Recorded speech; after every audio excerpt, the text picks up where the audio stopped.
Boom.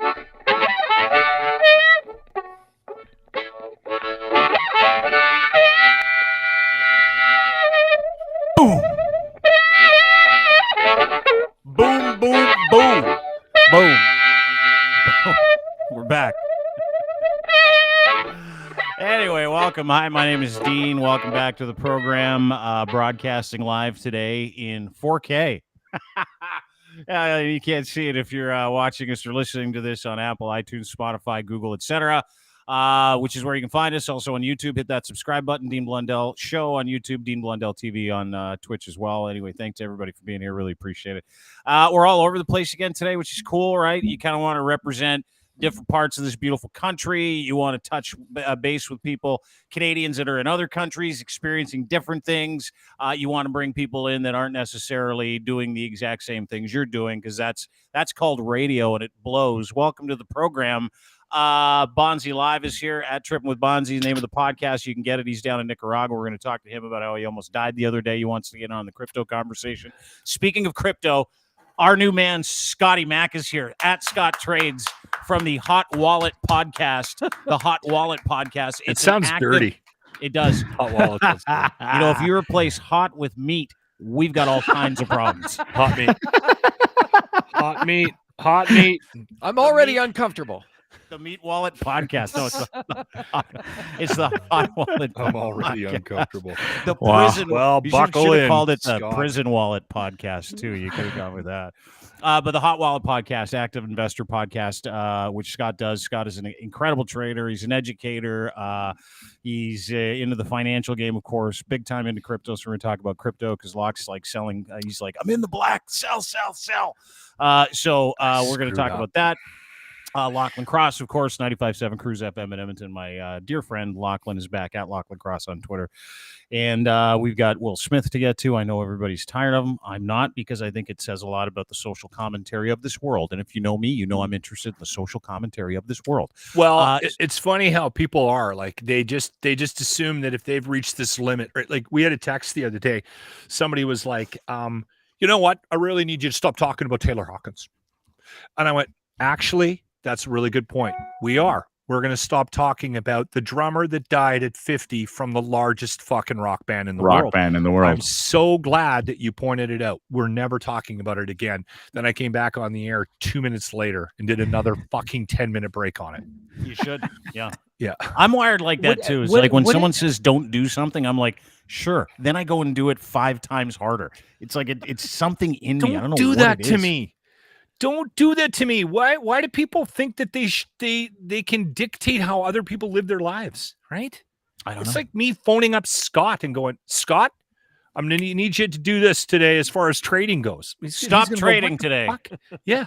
I've had enough of your trading. Or it's like us phoning Bonzi saying, Bonzi, stop looking for coke on the beach. I am walking on the beach in the morning. Right, all right. Bullshit. Scotty, you were going to say something. Oh yeah, I was just going to say I'm surprised, like, because I'm very sensitive. So if anyone would call me when I was in radio, they would call me and say, "You got to stop doing this." I would overthink it completely, and I would do less. I would do way less. I'd be like, "Oh yeah, I was talking about Taylor Hawkins." I actually think, someone else is better, and so I'm proud of Locke to be like, you know what, F you. Yeah. This is a big deal. And I think he's right in that call. Yeah. Can we do a little role playing here? Scott, you're new to the program. Let's do a little light role playing. I would like you to be a caller, and I'll show you how I used to do this. Do I need to dress up in women's clothing at all? No, not yet. Not yet. That, no, you not don't. that kind of role playing? Okay. Not at all. No, it's all zero. Right. It's not like one of those role playing. It's just like to prove the point before we move on. Sometimes my wife likes me to wear a tool belt. See how long, like Locke went from, he could have said cop, a construction guy, whatever. He went straight to, do I have to dress up like a girl yet? Kind of feel like he wants to. Like, Jesus. I think he wants to. You just opened up a whole can of whoop ass. You know how he asked the question? He asked it with fingers crossed. He's like, do I have to dress up like a girl? Come on, please.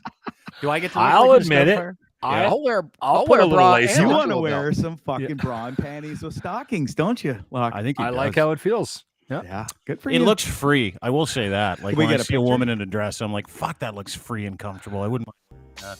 Yeah. Anyway, so we're going to do a little role playing to start the program. Sure. Okay. This is how, now listen, radio school, don't need to go. I'll give you your lesson on how to. I love give you a- radio tips from Dean. You're welcome. Time for how to be an effective radio host Yeah. and communicate with the public Yeah. by yours truly, Dean Blundell. Yeah. Scott, you're going to play the angry caller that just heard me use the word douchebag, and you don't want me to say it anymore. Okay? You're going to be calling me, and I'm going to pick up the phone, and then I'll give you an answer, and I want everybody that's in radio to use this to field complaints from angry callers So telling you take how to note. live your life. Take notes, broadcasting Okay, here we go. students. Bling, bling. Hello, Dean's radio station. I can't believe you said that word on the radio. Don't you know there are kids in the car? Go fuck yourself. Is that the word you were looking for? All done. All done. End of conversation. That's it. That's all you have to do because those people don't fucking matter. It's okay. Someone says that you have to do a certain thing. That is the only answer I give them. I wrote an article this morning about a woman, this cop who's like, she's getting arrested and she's being charged because she put out a video, like pro convoy video. We'll get to her. Her name's Erin. Who gives a shit about her? And I'm like, she's an idiot too. I started getting creamed with complaints from people, including an official complaint that came through to our thing. It's like, someone needs to take Dean off that platform. I'm like, it's mine. and B, go fuck yourself. And I'm just now saying that to people, and it's so effective. Now I'm going to do a little role play with Scotty where you're playing a program director of a radio station man. and I'm a caller that just called in and got told to go fuck myself by the host. This ought to be good. Do it. I don't even think we need Okay. to. Here's how it goes. You have to. Bring. Oh, hello. This is Hi, The I just radio. phoned your radio station and Dean Blundell told me to go fuck myself. Oh my goodness. He is off the rails again. Sometimes we He's have no probably on control drugs. over our on-air Hey, talent. I'm do so you- sorry, sir. Do you like the band Led Cheap Zeppelin? Trick. Because we have tickets to go see Led Zeppelin. I would love to give That's you these exactly what happened.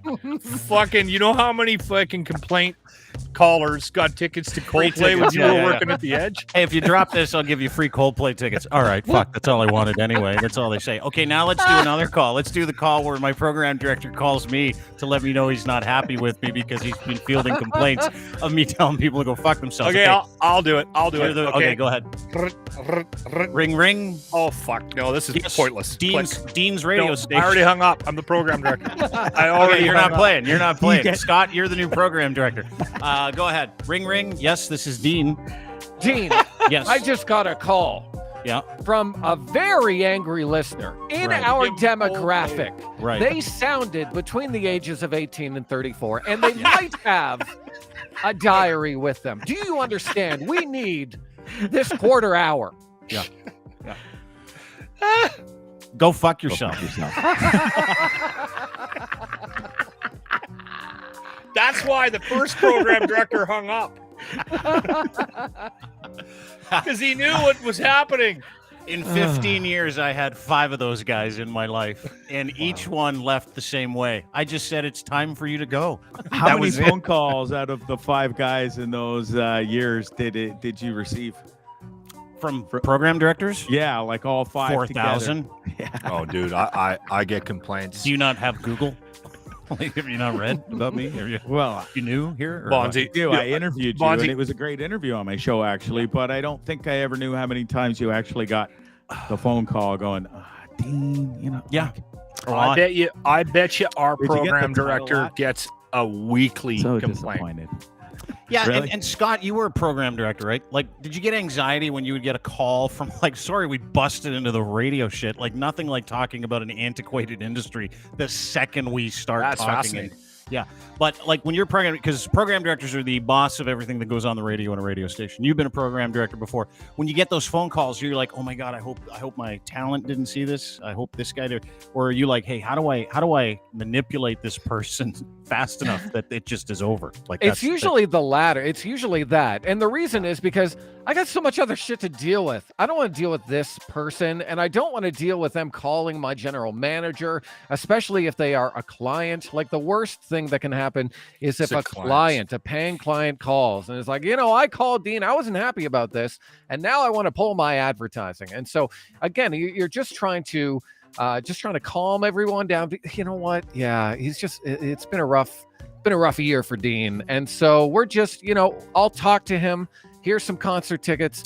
And, we'll make sure and say hi to you next time we're at the hockey game. Whoa. It's been a rough year for Dean. Is that your, whoa, hey, is that like a strategy? I'm interested. You got me. No. I'm fucking fascinated. But is that a strategy where you're like, oh, I'll just sewer that guy, and they'll be like, oh, okay, he's having a hard time. Like, it's an easy way to get out of it. I like that move. Actually. Whatever gets me off the phone. Like Great. when I just wanted to get off the phone. I don't want to deal with this. I got music to schedule. Don't you understand? I'm trying to schedule Christmas music right now. It's very stressful. I'll tell you guys a quick story. So my boss that we have now, right now, he decided at one point when he first got to 95.7 Cruise FM that it would be a really good idea to let me handle the complaints, because I've always asked whenever we had a conversation about a complaint in one of our jock meetings, I was always like, hey, can I handle it? Because I would phone them and record it to see if there was any content in it. If they're already mad, man, you're halfway there to comedy. Mm-hmm. So this one complaint, and I got away with it for about a year. When we had serious ones that weren't going away, he'd let me call, and this when it stopped, we had should I give the details? We had somebody that may have been in somebody's community in the room, very upset with how we were conducting ourselves. So I called said individual and I said, hey, Sparky, how you doing today? Hey, and nothing like calling some pissed off guy a funny little insult name, huh? That'll make it better. What's up, Sparky? I said, hey, listen, something you may not know about the Edmonton radio market. And he goes, what's that? I said, we have 20 plus FM signals. There's lots of choice out there. Clearly, what we're doing is upsetting you. Mm-hmm. You should find something else to listen to. That's radio sacrilege. You're not supposed to do that, dude. You know he fucking lost his shit. This is my station. You fucking call this a fucking an apology? He was so mad. And then we proceeded to get from said community, I don't want to exaggerate, we had to hire somebody to write response letters. They had to bring somebody crisis in. Management. Yeah. So we brought in people to write it's your fault. respond to emails. We had, which they were thrilled about. Yeah, totally. We had you love it. Over they love 5,000. They love spending money they say they don't have on protecting people who do things they ask them not to do. They fucking love it. So we had about 5,000 complaints. I don't think oh my goodness. Most of them were cut and paste. They were like form letters, right? Because people were going on chat rooms and stuff within this community, and we were getting them from said organization of North Korea, of Italy. Like, we were getting them from fucking all over the world. Why don't you just say what the organization is and tell people what it is? Because it was the Little Person's Organization of the World. Like everything, because he's got a little person on his show, and they were tossing him around during Dwarf. No. This was the Tide Pod thing, where we said we shoved 12 Tide Pods up his bum. I love how Locke whispered it, and Dean just said it fully out loud. Well, I don't care. I don't have a job like he does. We didn't put Tide Pods up Jimmy's ass. No, I know, but you made people. Although whenever we travel, he never has carry-on and has a full lunch with him. So listen, you do the fucking math. Oh fuck. Speaking of apologies, I I'm a See slave. how I set him up there? That's I'm a professional but broadcasting right there. This is fucking Segway City, folks. Take Sans lessons. complaints. Yeah. Speaking of apologies, if you had just been honest like they do in those revivals, you know, those tent revivals where they show up and they're like, I've been cheating on my spouse. I've been drinking too much. You know, those ones where they're like, I found one of those today. I laughed my dick off. It might be one of the great. This is a fucking apology for the things you've done wrong. If you haven't seen this, you haven't lived. Watch this. What is? I'm drunk from school, laying up with men, out there prostituting, having oral sex with my mouth, licking me in bars. What? Oh my goodness! What is that? Real? Is that at a church? That's at a church, right? Oh my goodness! That's church. This woman's like, I was a prostitute. I used to put men's wieners in my mouth, and then I'd lick their balls. And I'm like, fuck, a little TMI. I know you feel bad about it, but watch this fucking And why are we apologizing, Lily? Laying up with men, Listen to this. out there prostituting, having oral sex with my mouth, licking me in bars.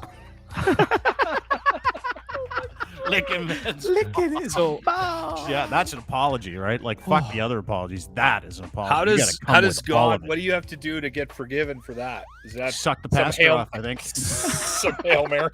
I think you got to blow the reverend. You're clean. Anyway, enough of the silliness. It's been 16 solid minutes of bullshit. Really happy everybody's here. Of course, Scott Trades, Hot Wallet, name of the podcast. Now, listen, you just launched this podcast. We're super thankful that you're our partner. We're really happy to partner with you because you and I have been talking about this. We've been friends for a long time. Same industry. You came out of radio. I came out of radio. Locke's still in it. Don't know for how much longer. Bonzi was in it. Like, well, dude, I know you're right here. Sorry, I forgot you were here for a second. But it's fucking perfect. Like, and I said this to Marianne Iverson, who's going to be on the show tomorrow. She's got this beautiful outdoor podcast. It's called Let's Take This Outside. You know Marianne. Yeah, I was chatting with her the other day. She was saying that we should all do a podcast together sometime. Yeah, we will. We're gonna. It'd be fucking great. But her microphone, by the way, is the longest microphone I've ever seen in my life. It's very intimidating. Yeah, It's a boom. It's a boom mic or something. I wouldn't be able to do. I'm gonna be honest. I wouldn't be able to do a show in the same room with her if she was using that mic. I feel terrible about myself. There's no way. Yeah, I it looks couldn't like a get big old 2 dinger. seconds into that podcast without referencing it. Yeah, we know. You started it, dude. But I was talking to her the other day, and it's the same thing for a whole bunch of us, right? Like, you come out of that traditional space and you're into this digital space. You actually walked away from media. I just went from one thing into another. But you walked away from media. And what I find fascinating, and if you haven't seen Scott's podcast, it's beautiful. He's already got 3 of them. Hot Wallet. Subscribe anywhere you get a chance to subscribe. I'll go do that right now. Yeah, it's an incredible podcast. It's an active investing podcast. It's fun. It's entertaining. You've had a couple of great guests on. But tell me about the intersectionality of your entire career, your education, the first 15, 20 years of your life, and how it is now meeting your passion and your new gig. Like, I mean, fucking perfect. I accidentally right, just typed in Hot Wallet into Pornhub and some shit came up. Yeah, so it's, you just go to www.hotwallet.ca. Yeah. You can get the videos there, or you just search out Hot Wallet Podcast on YouTube. And so I'm very...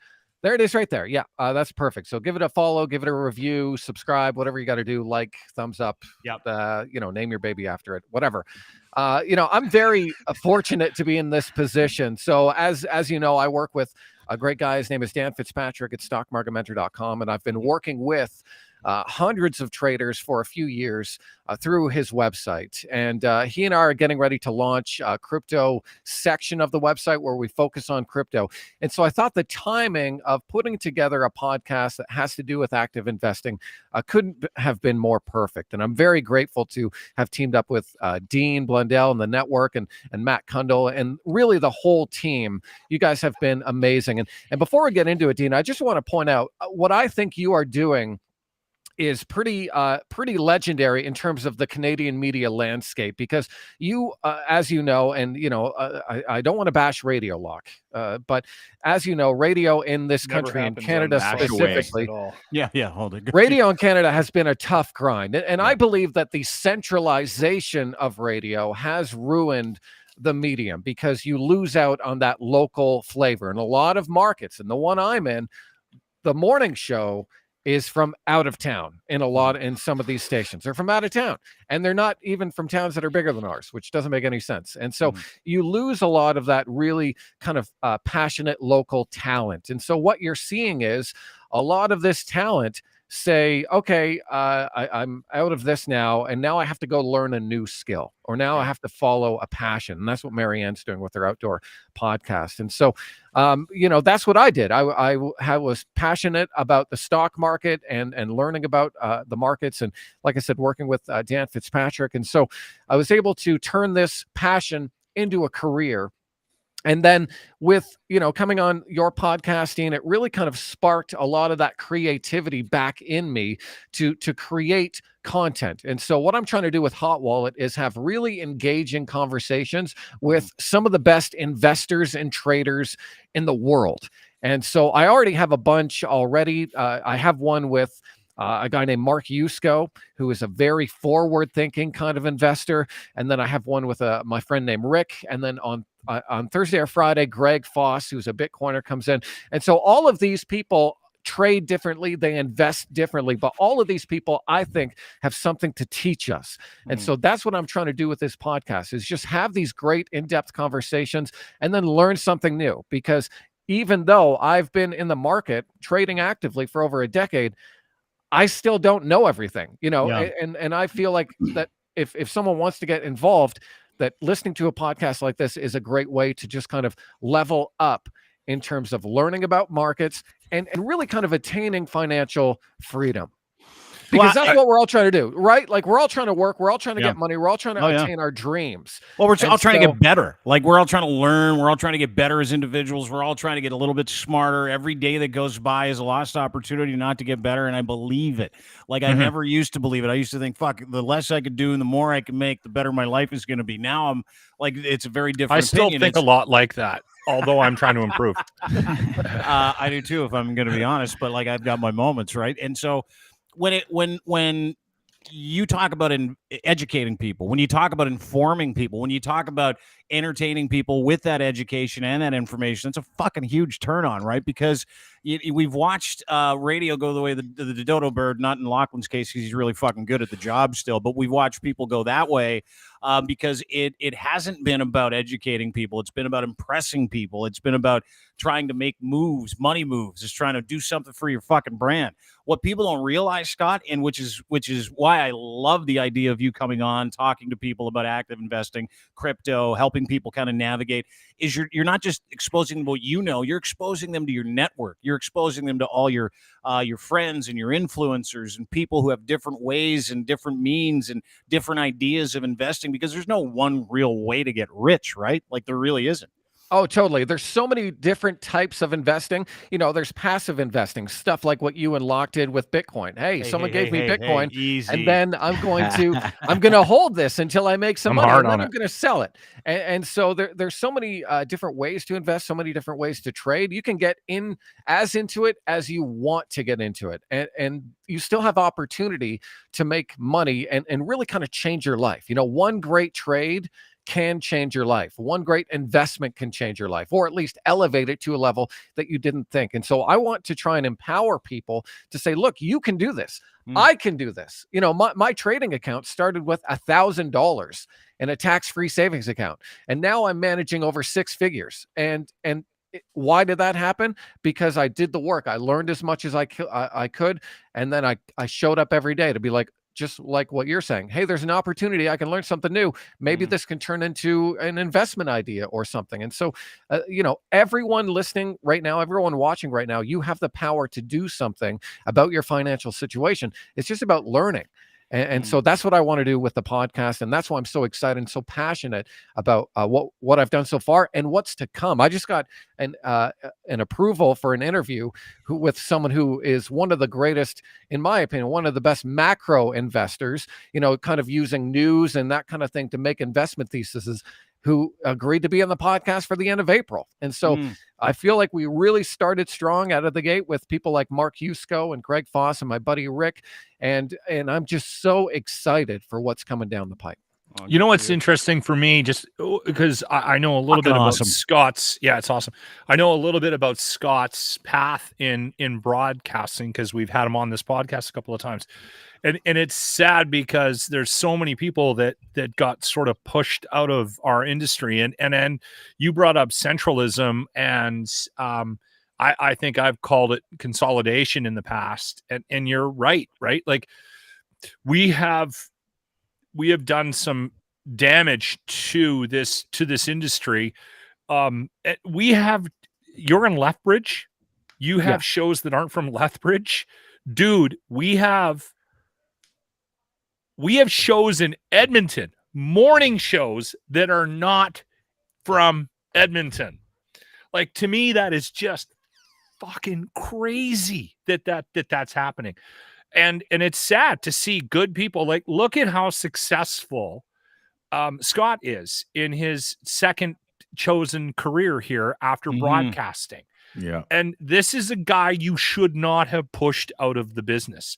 This is a guy that if you had given the right opportunities to, had fanned the flames, helped him with his passions, you would have this guy in traditional forms of broadcasting still. And instead, he's got a podcast on the Dean Blundell Podcast Network, which, and I want to point out something else too, Scott, and this is just me, blowing Dean here too. The other thing that Dean has done, I love it. Keep it coming. The other thing that Dean has done that I think a lot of people might not be aware of is he's created this community, and that's something that went by the way of the dodo bird in the broadcast industry too, where everyone was so scared about their jobs and still is to this day, that they became sort of inclusive and put these little bubbles over themselves. I do it. Like, I create my show every day with two other people. We treat our show like our own radio station. Like, it's one for all and all for one. And we go in there every day and we're thinking about our own brand. Shit, we have our own merch. Like, we do our own promos. We do all this shit we do on our own because we're like punching away anybody else around us. We have nobody involved in this community, in the radio business, in our little show. And then I get into this podcast thing, and I got Bonzi in Nicaragua. I got Ryan, to help me edit a story. I got Rook, who's helping me with tech shit. Like, you got Scotty with investment advice. Yeah, like it's kind of cool, and it's something I think that outside looking into podcasting, if you're in the broadcast industry, if you're looking at trying to fix things the way they are right now, you might want to start looking at some of these outside networks that are starting to gain a little bit of traction, right? And Dean's an example in Canada. There's examples of this kind of thing around the world. And again, we keep getting these people coming on this podcast that have been in radio for years that are now having success in the podcast world. And I'm like, this fucking guy works his ass off. Like, look at Bonzi. Like, I mean, these people are creating this content and they would never be given a chance in traditional forms of radio, which is fucking sad, right? Yeah. Anyway, definitely. That's a little bit of a sidebar we probably didn't need. No, that's really good. It's you add a bunch of texture. Scott, sorry, I didn't mean to interrupt. Go ahead. That's okay. I proposed doing an investing podcast with my buddy Rick to the higher ups at the radio station that I was at. And the day that I proposed, hey, this is my idea, because they were onto it. Hey, yeah, you want to do a podcast? Cool, we'll support you. The day that I gave them the proposal, all the executives got fired. Because, and that's not. And I was like, way to go, Scott. So I guess sorry, and I had to apologize to my friend Rick. Yes, sorry. Is that when you're like? Are you like, so like who do I give this to now? Did you do that? They're like, all right, well, maybe give it it's to time yourself. for me to go. Yeah, and that was really like the firing of those people. These people, in my opinion, were really smart, really forward thinking, and I believed in them. And when they got let go, I said, you know what? Maybe it's time for me to go too. And so that actually was one of the things that did help push me out the door, because I said, these guys are thinking about, they were thinking about podcasting years ago. As podcasting is the future. Now I'm thinking, wow, they were right. Podcasting is the future. And so remember when we used to make fun of it? Like when I was on the radio, the guys were like, he's got a podcast. I'm like, still know people that are making fun of it. Really? Yeah. Do you really? Stern still makes fun of it every day on his show. Give it 6 months. Oh, Stern's on a paid thing that he didn't have to pay for. Of course he makes fun of it, dude. Stern makes $60 million every time he works like 4 days a week. Like he gives a can shit. make fun of whatever he wants 3 to. days a week. 3 days. motherfucker. Sorry, Yeah. he works 3 days a week. Yeah, he's allowed to say whatever the fuck he wants. Like, sure, great. Outside of that, they can all fuck off because this is the future, right? Talking about how your Hot Wallet podcast works, whether you're entertaining people, like, again, coming back to that thing, it's the intersectionality of, your time in media, which you thought was a throwaway. A lot of us did. And now it comes in with your passion, which is, what you do for your day job. So let's get to it because I want to find out more about active investing. I know a lot about it. Locke cashed out his crypto the other day because he could make a couple $100 for. I'm waiting for the dip. I'm waiting for the dip. Okay, and as soon as I cashed out, it fucking doubled. Yeah. Like, I'm like, what the fuck? I want to play a clip. It did, didn't it? I want to play a clip. This is Greg Foss. You have him on your show. You don't mind if I play this, right? No, go ahead. So this Okay. full episode comes out, I think, Thursday or Friday. Okay, here's you and Greg Foss, who, by the way, is an absolute legend and an Awesome incredible dude. personality, but I want to get to his temperament in a second. Here you go. Watch this. I think a lot of Bitcoiners, especially in the last couple of months, have been feeling a lot of that emotional kind And you own too much. Then you own too much. That's as simple as that. Look, if you are getting sick by the price of the volatility of Bitcoin, the price volatility of Bitcoin, you own too much. Let's say you own 5% of your portfolio in Bitcoin. It's like you forget what the other 95% is in, and you just focus on this 5%. Like, people, put it away. Let's talk in 20 years. If you disciplined investing is not getting shaken out by short-term price moves. And if you do get shaken out, it means you put too much in. You got to figure out what your meter is. And there's guys who are comfortable being 100% exposed. That's not me. That's too big for me. I also need a house to live in, okay? And I include that house as part of my assets. So, but long story short, your emotion will lead you to making the worst trades you've ever made in your life if you listen to your emotion rather than to logic. And if you're trading on emotion, I promise I know how this ends, you end up with nothing, because emotion is the enemy of proper risk management. Yeah, fascinating. I love the clip. I He's know the of guy Greg. that gave me $500 worth of Bitcoin. Yeah, me too. And you cashed it in, Locke? Yeah, you did. Yeah, I have. And did you, Dean? You said you cashed yours. Yeah, in at too, Christmas time, dude. It right? covered everybody's Christmas present. You guys are fucked. Why am I fucked? Tell them, Scott, they're fucked. They should have held on to that $500 and let it sit there, right? Yeah, they tell should us have why bought I'm more. They should have bought more like a I month know, ago. like I did. When it was did buy down, more. when I it was mine. down. I I bought did- more. I did buy Okay. more. Scott, I'll tell you what I did. I checked it around Christmas after Dean told me that he pulled the pin on it, and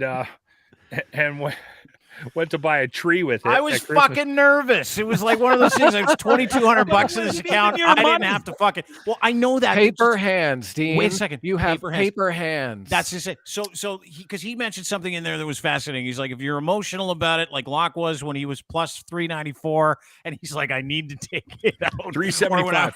When I I was got like, I made 375. I was plus like I don't know, it was like $1,200 or something like that. It was plus $1,200. I'm like, holy fuck, I'm gonna take this out because I don't know, and it's not like it's my money, so I didn't really care. And it was Christmas, and I'm like, fuck it, whatever. I'll just transfer back, and it's super easy to do. Yeah. It's incredible. But what should we be doing? Like, explain this whole thing to us. What is Greg talking about? Because I get too emotional when it comes to my shit all the time. Totally. If the money means too much to you, then you have too much invested. So that's really what Greg is talking about. So he has his allocation to Bitcoin, and he is invested to his comfort level. And if you start getting too emotional, that's a lot of money. Maybe I should sell.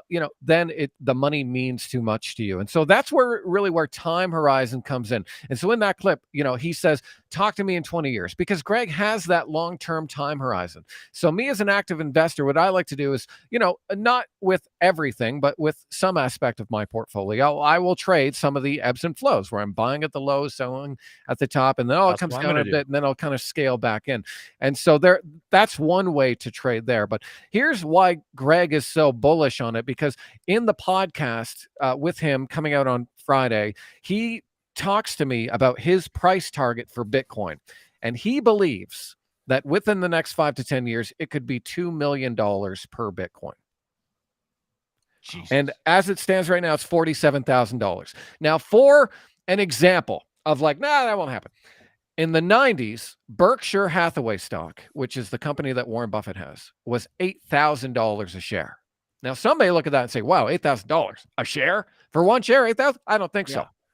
Berkshire Hathaway stock now is $500,000 a share. Wow. So that's the kind of exponentiality that some investments can have. And with crypto potentially being a new asset class, and Kevin O'Leary was on TV the other day saying that he believes that crypto is going to be added to the S&P 500.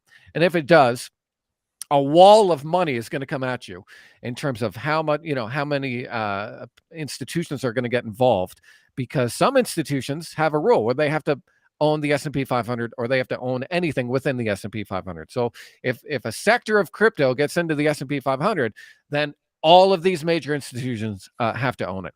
And so what Greg is looking at with the $2 million is, and I don't want to get too deep in it because he does within the podcast, but, if you think of everything in the world, everything of value in the world, stocks, bonds, commodities, derivatives, etc., that's around $700 trillion. 700 trillion. And so if Bitcoin takes only about 5% of that, then that's how you get the valuation. And so what you're thinking of is, this is a new asset class. Who's the leader in the new asset class? And then you get that, 1 to 5% allocation for everyone in this asset class. And then that's how it kind of pumps up. And because Bitcoin has a limited supply, there's only 21 million Bitcoin that will ever exist. We know if this amount of dollars get into this asset, this is what it can do to price. And so that's why you hear people say, well, I think it's going to be worth this much. They're not just pulling a random number out of their butt. They're looking at the math of how much Bitcoin is in existence and how much money there is in the system that could potentially go into this asset. And if that happens, and Greg explains it in the podcast, then he sees in today's dollars a $2 million Bitcoin price. Okay, so I have a question, then I want to get to Bonzi, and then I want to turn it over to Locke real quick. So I look at a guy like Greg, first of all, by the way, he's very emotional. I don't know why he's so angry all the time, but every time I see him in an interview, he's angry. And a lot of crypto guys are. So real quick, why are all crypto guys so angry?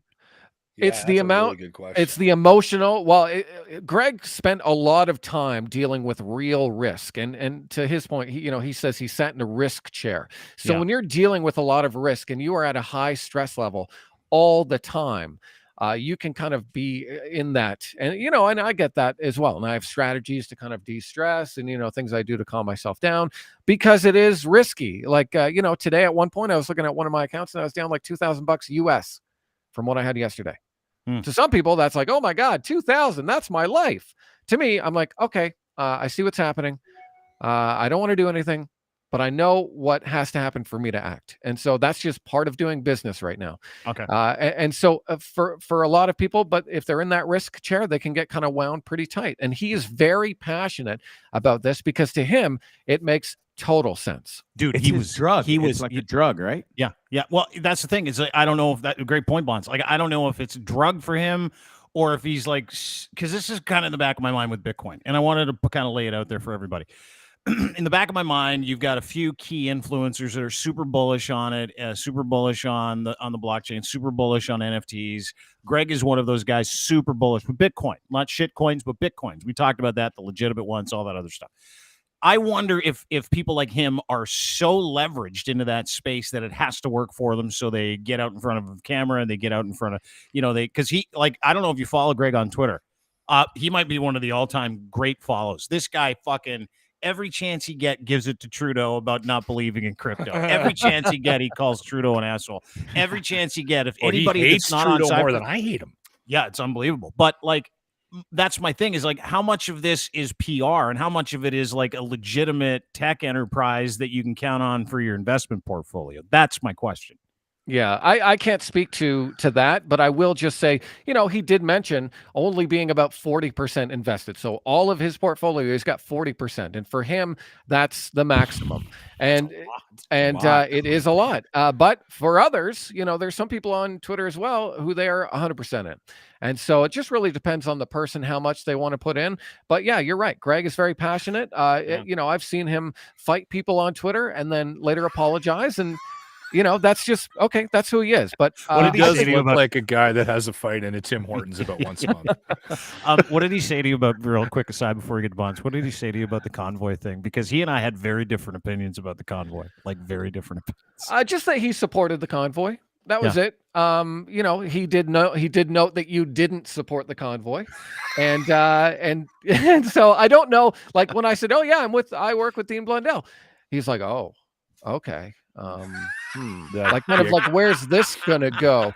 But I'm a friendly guy. I don't care about politics. Yeah, whatever. And we've talked about the convoy, you and I, before. And so, I believe in the right to protest. I don't believe in the right to shut down a city. And I didn't get into any of that with Greg because it's off topic. And I really it's not to focus on totally. It was a funny quick aside because we have very competing views, but there's a respect there. And he didn't come after me once, and I fucking give it to him. He was like, I'll go after everybody else, and he didn't come after me, which is probably smart. Bonds, you wanted to ask a question, right, Scotty? Because he's like a little crypto ferret. Yeah, he's got it going on, doesn't talk about it, but then he gets into it. Go ahead, Bonds. Sorry.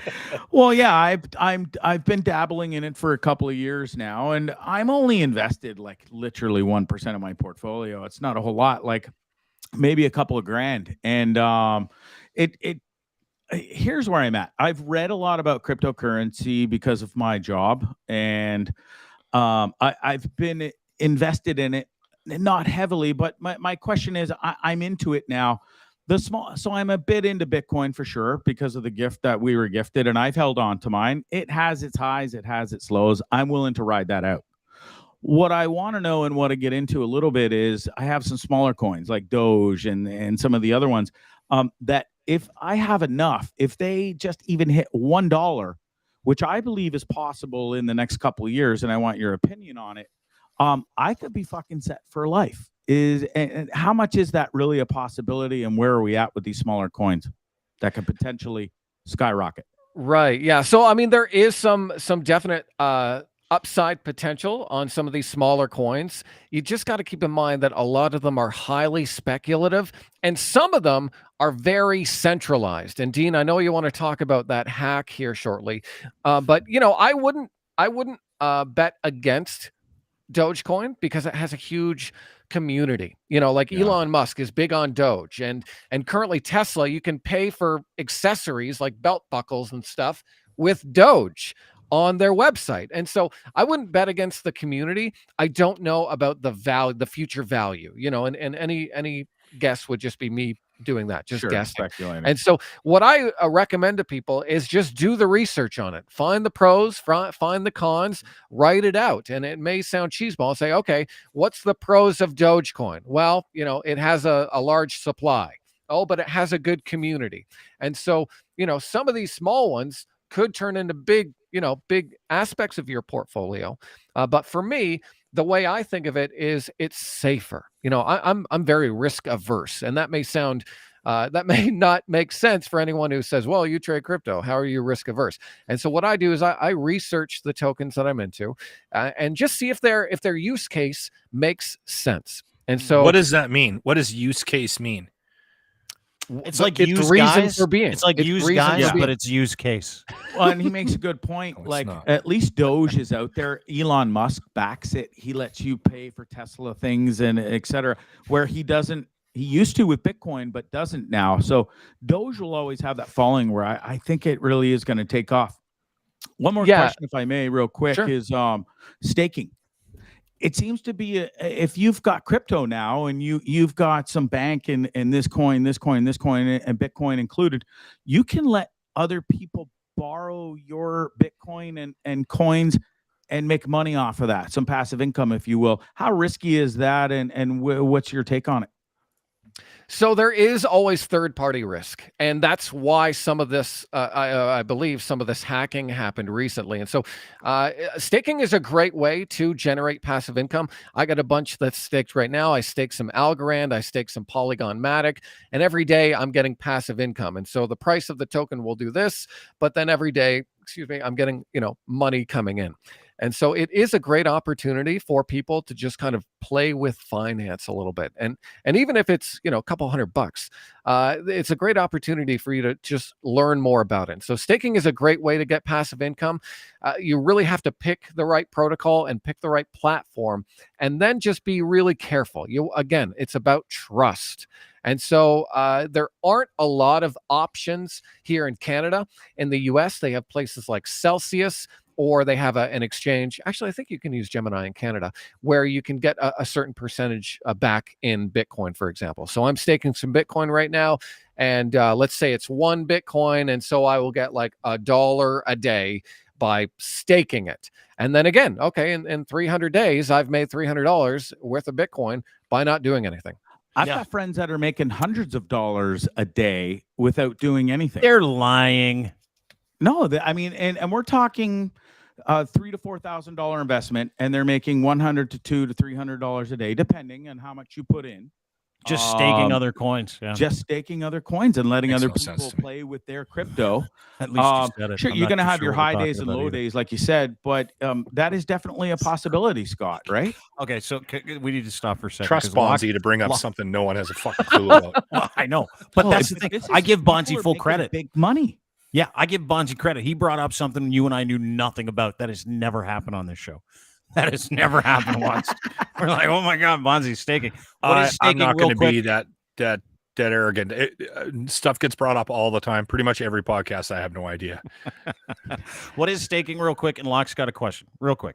Okay, so staking, essentially, you are locking up tokens. I'm giving you these tokens. It's going to be for a set amount of time, and within that time, I'm going to get a percentage return back. And some of these percentages can be in the hundreds or thousands of percents that you end up getting back. So that's what Bonzi's talking about in Okay. terms of, people using a couple thousand and getting hundreds back a day. The only downside, again, is risk. And there has been even celebrities like Mark Cuban get rug pulled on some of these protocols because What everyone's do you getting in. mean rug pulled? Like he lost lose money. his staking Yeah. investment? He lost everything in this one protocol. Yeah, Because that because person can fuck off with your money, right? The guy that's Exactly. running. And so- Yeah. And so you really got to know who you're going to trust. And so I typically Yeah, will fuck only him. trust a major exchange, like Binance or something like that, or Gemini. I'll trust the major exchanges, but All I right. will not put a large portion of my investment into some random protocol and hope it works out. Locke. So I will get I will ask a question that more people will understand. So ShakePay, I'm on ShakePay. Yep. Can't see. That's a wallet. Right? Yes. Okay, so why do I only have 2 options in ShakePay? Is there a possibility I could add more? Because Bonzi's talking about Doge and these other ones, right? And you've brought up 3 or 4 other ones I've never even fucking heard of that are cryptocurrency. I have Bitcoin and I have the one that starts with an E. Ethereum. Ethereum. Yeah. So those 2 are the only ones I can buy according to the wallet that I'm in. Is that because it's ShakePay limits you to those 2, or No. could I add one into my wallet? Yeah, so with ShakePay, they only deal in Bitcoin and Ethereum. And why is that? Because those are the most trusted, most quote unquote reliable cryptos right now. And so what you'd have to do is then just sign up for another exchange. And so exchanges, like I have probably maybe 15 different apps, crypto apps on my phone, and they all kind of have different ones. And not everyone has the same as the other one. And so sometimes I got to go over here to buy something. Sometimes I got to go over there to buy something. And so that's quite common to have multiple wallets, multiple exchanges. And it's also safe, in my opinion, to have your money in more in different places. So I don't have everything all in one, because that Spread way, it around. exactly, I can't get different rug passwords, pulled. different encryptions. Next question. So let's say I'm comfortable just being on ShakePay, just buying the 2 that are there, right? Yeah. And I legitimately, and this is going to sound funny because I haven't got hardly any money in there, but I thought I would sell when it looked like it was peaking, and then I was waiting for another dip. And because I heard Locke, you Buy the say dip. last Locke wants time to you were buy on, the dip. buy the Buy dip. the dip. Buy Locke, the dip. Locke, you have my DM. You can just say, "Hey, Scott, is it peaking now? Should I sell?" Okay, Bro, I will I'm next. right here. I'm right here. I I will did tell you to send buy you the an- dip last time. Yeah. So I'm looking for the next dip because I'm sitting. All my money is just sitting in cash right now. Okay. So Good. I'm waiting for the dip, and and then how often? Like, is there days to pay more attention? Like, is Saturday a good dip day, or is it fucking completely arbitrary? I don't know. No, it That's a doesn't good matter the question. day. Don't laugh at me. I'm not laughing at you. I'm just laughing because I'm like, this is truly a discovery process for some of us, including me, and I'm feeling it. That's all. I have it's fucking good. no idea what That's I'm good. doing. I got No, this is good. $1,375, and I started with 500. That's So pretty good. that's not to me. That's impressive. And I was like, well, listen, maybe I'll make another couple $100. I'll buy and sell and move it around a little bit. Look at your buddy Stoney just put a comment. He goes, I'm He's a laughing at banker. He's a Locke." criminal. He's a criminal banker. He works for like some major institution. That Where they just- 1300, some serious bridge. Wait a back second. Hang right on. I'm there. not done doing comments. Sorry. Hang on. I'm talking. Okay, Just now hold Well, on. Then now, Stoney says, so Locke's head will explode on the Bitcoin discussion. And then he's like, I just want to see Lachlan's face. okay, so here's another question. Okay, let me answer your first. Sorry, repeat your first question really quick, and then we'll get to the second one. So that you answered it. You Is said there a isn't specific day? Yeah. No. Okay. No, and so what I do as a long-term investor, I look for the big down days. And so if it's big, if it's down big, number one, I'll look and find out why. Okay, is it a fundamental change of some kind? Because if the thesis has changed, then maybe I don't want to buy it. Like when Elon Musk tweeted Tesla's no longer going to accept Bitcoin, that was a fundamental change, and I sold that day. Because, oh, wow, this is different. I don't know what's going to happen. So what you want to do is you want to check, okay, it's down a lot. Why is it down a lot? If there's no news, then it's like, okay, this is just regular market activity. Maybe I want to look at this dip as a buying opportunity. Okay, so you want to buy on the days where it's just a dip for no reason. Okay, good. Here's the other thing I have a question for you. Let's say I have some money coming in potentially from a venture outside of my normal work money that I have coming in. And like we're setting up a merch page, okay? If I was to make money from that and I was trying to hide that from the government tax-wise, is Bitcoin a good way to do that?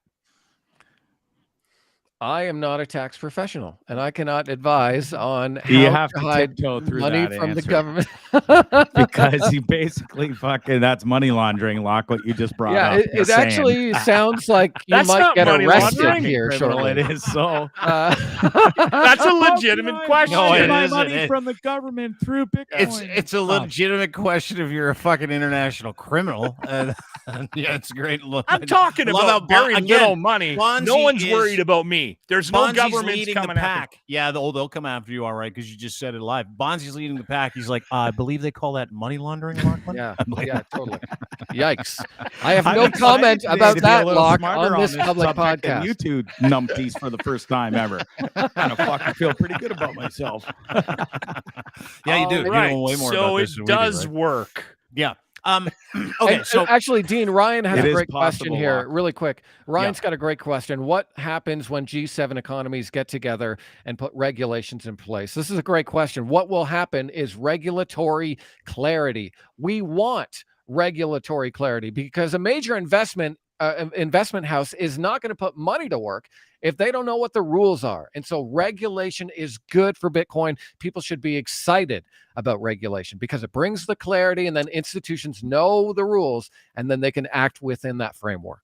What about some of the money that's already there? Is that going to hold legitimate institutions from Bitcoin? Like if Bitcoin is a way for Russian oligarchs to hide their money internationally or whatever. Is that going to keep legitimate business away from crypto? I don't think so. I haven't seen any real evidence that Russian oligarchs are doing that. I have heard that kind of, chatter around the internet, you but I hear haven't seen any fact like we caught him and now we're going to do something about it. And so I don't know that that is something that is happening. It's a lot harder to get caught in Bitcoin and stuff than it is regular money laundering. These motherfuckers are 100% hiding their money in cryptocurrency because it is I'm gonna sort start of too. not fully regulated yet. And yes, they 100% are. I'm going to start selling you're- my t-shirt money is going into the fucking crypto. I'm telling you. Gosh. Ryan, and, Ryan you know- asked, hang on one sec. Ryan asked another question. Isn't the allure of Bitcoin being unregulated? Like, it's a great question. Like Lachlan's trying to figure out a way that he can finance the Cosa Nostra with it. Bonzi, no stranger to criminality. He fucking loves that part of this. Government can't get my shit. Like, isn't that the allure for a lot of these guys? Like, I mean, the Convoy, same thing. The Convoy they used Bitcoin almost exclusively so that they could try to dust their tracks, right? Yeah, well, the FBI has ways to find out because, as Oh, someone yeah. in the they comments did. said, it's a public blockchain. You can Yeah. see. So if you know the wallet that it's going to, you know who owns that wallet, you can see exactly what they're doing. And so what a lot of exchanges are doing, Coinbase included, which, I have a Coinbase account. Coinbase is actually saying, if you send anyone over $1,000, we want to know their name and address. And Yeah. so You those think kind I'm going to of make rules 10 grand selling fucking are gonna t-shirts? come in. Yeah, someone just DeVito win. His comment is great. He says, "Hey, just keep it under 10 grand, Luck." I'm sorry, Scott. I had to comment He was- on that. Oh, Sorry to that's interrupt. okay. you. No, no worries at all. And so, yeah, there are more regulations coming in, but this is one of the reasons, again, for decentralization and self-custody. You shouldn't have everything just on an exchange. You shouldn't have everything just hanging out in a wallet. You should take it off the exchange. And so that way, no one can come and get it. And that's how, some people have been able to get out of Ukraine. I saw this one picture of someone getting arrested or kind of taken as they had like big bags of money and they're carrying big bags of money across the border of Poland. Well, if you had Bitcoin, all you would need is your Bitcoin seed phrase in your head and a little USB stick, and no one can stop you from having, that money and taking it with you. And so self-custody of your crypto and your Bitcoin is very important. Okay, so I got to ask you a question. Scott Trade at Scott Trade. Scotty Mack is here, the host of the Hot Wallet podcast, which you can get anywhere you get your podcast, including at DeanBlundell.com. He's an active investor. It's an active investing podcast. We're talking about crypto if you're just joining us. One of the things that bothered me was this thing I read this morning about crypto. And it was like, we're going to have Scott on. I got to ask him about this today. One of the largest, this is from Bloomberg, fairly reputable news agency, in one of the largest crypto industry attacks ever. This is this morning. Hackers stole nearly 600 million from the Ronin bridge that connects different blockchains. Now, as we were going through that, I was like, what the fuck does that mean? Like, what is a bridge? So I need to know what a bridge is. I want to know. And because apparently my understanding is that's where the fucking criminality happens traditionally, is these bridges between different blockchains and different entities, is my understanding. But that'll scare the shit out of someone who's thinking, I might put $5,000 into Bitcoin today, won't it? Yeah. So, I mean, this again is a huge argument for Bitcoin and for decentralization. So the reason that this happened is because these blockchains were very centralized. They had like 5 or 6 different nodes, and the 5 or 6 nodes had everything. And so what bridges are, and you kind of touched on it, is they connect blockchains. So if I have Axie Infinity over here and I have Ethereum over here, well, they all come together here, and this is where they kind of switch from one to the other. Well, that Ethereum or that Axie has to stay somewhere. And so it was staying on 5 or 6 computers, and all they had to do was get a handful of these to agree to take that money out. And the scary thing is that nobody noticed for days later. And so again, this is why decentralization is really important, because if you click on that Bloomberg article, you'll see all of these different blockchains that were hacked. And the one commonality is that they're all centralized, meaning one or Bitcoin two wasn't or a hacked? hand people. Bitcoin, no. There was a hack at Mount Gox, which was, again, a centralized exchange, and someone hacked the exchange and took the Bitcoin. But in terms of, in terms of decentralization, that's the allure of Bitcoin. It is the largest decentralized monetary network in the world. I run a node here behind me. I don't know if I can bring it out here. It's going to be hard to show you. This keyboard is actually a computer. There's a little computer inside called a Raspberry Pi, and in that is a Bitcoin node. And so one of these nodes, all it does is just verify the blockchain. And so there's thousands and maybe even 1 million nodes around the world, all verifying the blockchain. And so that's the great thing about Bitcoin is every transaction is public and it just gets verified through the blockchain. That's how you know what everyone owns. And so this hack happened because of centralization, not decentralization. And I'm so sorry, Locke, we lost you about 10 minutes ago. But Locke, if you listen to the Hot Wallet podcast, you'll learn everything you need to know. Yeah. Do you If you're have gonna your be own in this wallet? space, if you're going You to have be your in own this wallet? space, you need to educate yourself, and you got to listen to Scotty. So you got to listen to his podcast. It's fucking. I really have good.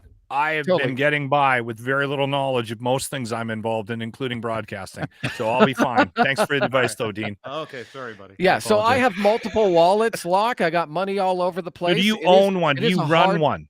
Do you run your own wallet? Like, could you start like one called Hot Wallet, like ShakePay has one? No, like that would be an exchange. No, I don't own that. I just have a Bitcoin node that verifies transactions. Bonds, you wanted to ask something? You wanted to say something? No, I was just MetaMask. If Locke was looking to get into more different coins and stuff, that would be a good place for him to go. Yeah, Scott? Oh man, if he's having trouble right now, I'm gonna say MetaMask is a hard no because I'm going to There's stick with so- ShakePay. yeah, it's so much deeper because then he's gonna have to go to a swap exchange Ethereum for something else, and I wouldn't No, want to no, go no. down that road with him. My Meta. He needs yeah. easy. Easy is ShakePay, where you can just email yourself a couple $100, buy the Bitcoin, don't think about it. Mhm. Yeah. But then you're only keeping your money, like Buy he's the only dip. keeping his money in two things, Buy the Ethereum and dip. Bitcoin. But where I got MetaMask and I've got Doge and I've got a few other of these smaller Bitcoins. Yeah, hoping stop for, bragging. sorry, I think we've established Fucking though, Bonzi, bragger. you are much smarter Yeah, than our fucking friend bragger. Lachlan Way Cross. to go. I'm not So- bragging. I'm just trying to educate and say, look, You're if making you want both to of get us into feel more bad. of the You're other making both smaller of us feel like coins. idiots right now. Bragger. Well, it's about time I got to do that, for fuck's sakes. Feels kind of good today. Attaboy. But yeah, so that's Bitcoin's decentralization is such an asset, All right. and so don't trust your money with these Do you random get the blockchain bridges. shit, Dean? Like, do you understand little any bit. of that? The way I look at it, Fuck, it's I like don't get it's like a timeshare. That's how I look at it. It's like a timeshare for your energy. Everybody gets to own a little piece of something. That little piece of something is a part of a bigger thing. That bigger thing increases in volume and value as more people want to buy into this thing, this weird thing that people don't understand. It's like buying. It's like real estate on a supercomputer, really. The more Really, you that's got, the my better you understanding. do. Absolutely. Yeah. Yeah. And And it's I'm gonna just- get fucked. I'm gonna get the fucking condo and hurricane season. Yeah, I always get fucked.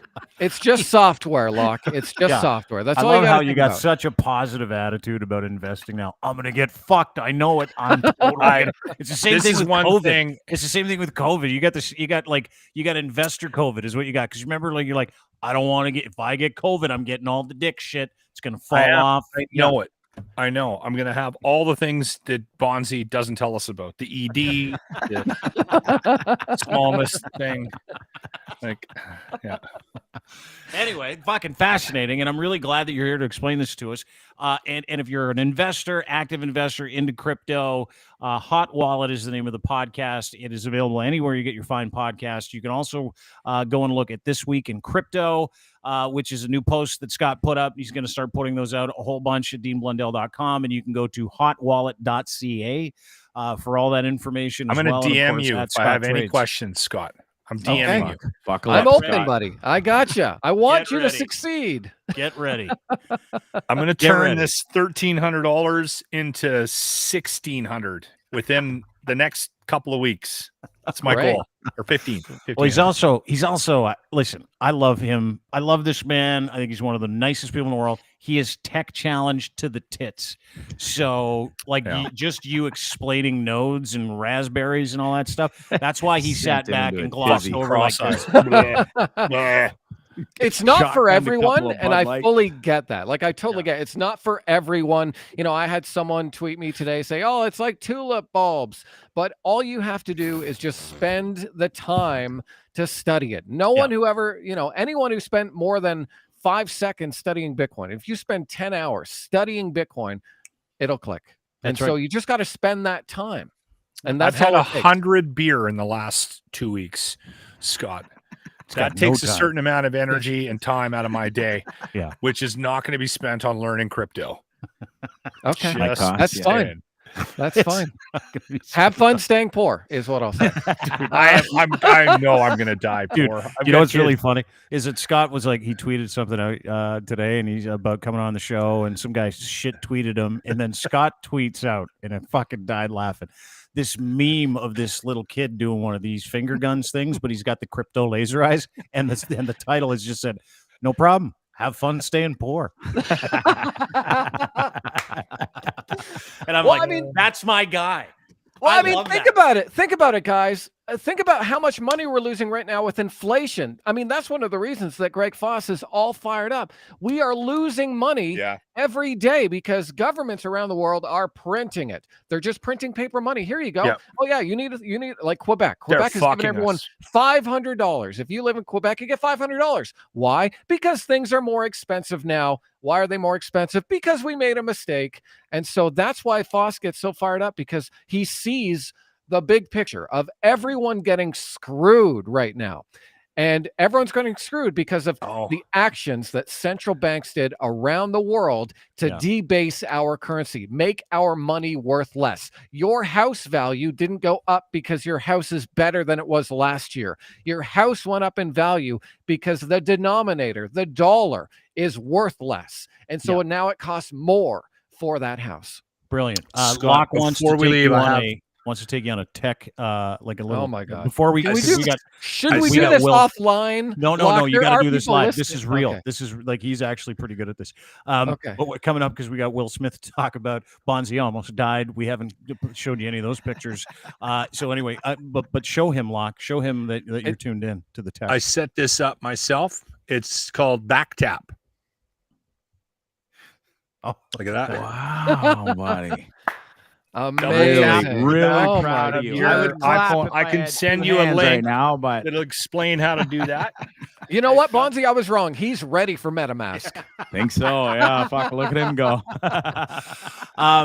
Well, listen. I thanks for doing that. Thanks for explaining that. I'd like to know if Will Smith has any crypto. Oh. Yeah. Oh, Look at that sourpuss face. Look at this guy's face. He's Have you guys laughing. been- She ain't. I've been trying to get away from this story.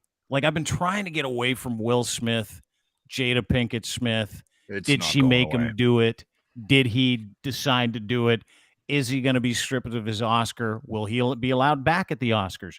Who's this super hot babe behind Jada Smith? Like, I mean, I've got a lot of questions.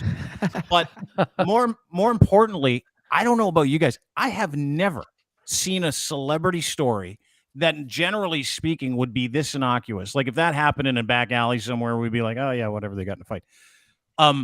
Have you ever seen anything like this? The wondering if a guy of his stature will ever act again, wondering if he's going to get charged, wondering why so many people want to keep fucking talking about this. Like I've never experienced anything like this in content before. Bonds, go ahead. It hasn't I think Andy Kaufman might be a great example of somebody who's done something like this to garner attention and set something up to make it look so real and feel so real. In Holy my shit, deep- you're one of the fixed guys? This was on I am almost I don't know No for way. sure. It's a speculation. We can choose our sides, teach their own. But I feel, in my opinion, this is set up, and No way. and there's things that to what end? listen, the way Chris Rock didn't even defend himself. If somebody's parading up to you, fucking kind of hot under the collar, wouldn't you kind of take a different stance? He never changed his stance. Will Smith was laughing at the fucking joke, and then all of a sudden he's parading up on stage and slaps him, goes, sits back down, berates him. Listen, the fucking Oscars have had depleting. It's uncanny. Their ratings have plummeted in the past 10 years. This is it's still being talked about. It's not going anywhere. There's so many different ties to this. Yeah, That was real. Jada There's no way that Pinkett was is set up. parading Okay, around so hold with $40,000 worth of shit on her, jewels on her head, and Yeah. now all of a sudden she's upset about a little joke, and Will Smith's laughing, and then he goes up and slaps him, and Chris Rock stands there. Come on, man. Go, It Dean. just stinks. Yeah, I want to play a couple things. So let's just relive the moment because it was so fucking awesome. This is like one of those things that makes me uncomfortable watching it every time I watch it because I believe, like Lachlan and like 95% of the world, this was fucking real. It's real. It might not have been, but I've got a couple things to play for you because I want Totally you to real. have a look at these because this is fucking serious. But this is the actual event. To your point, he's laughing. I want you to pay attention to the look from Jada, and then I want you to watch how the rest of the whole fucking thing plays out, including Chris Rock at the end of it, who like magically made it through the whole thing. Like literally be at a loss for words at the end of the whole thing. And then we'll kind of fucking assess his apology because his apology came out. And then we've got a couple other tidbits, including maybe even giving you some leniency and proving that it might have been a setup. But so anyway, it's fucking fascinating. Watch this. Jada, I love you. G.I. Jane 2, can't wait to see it. All right?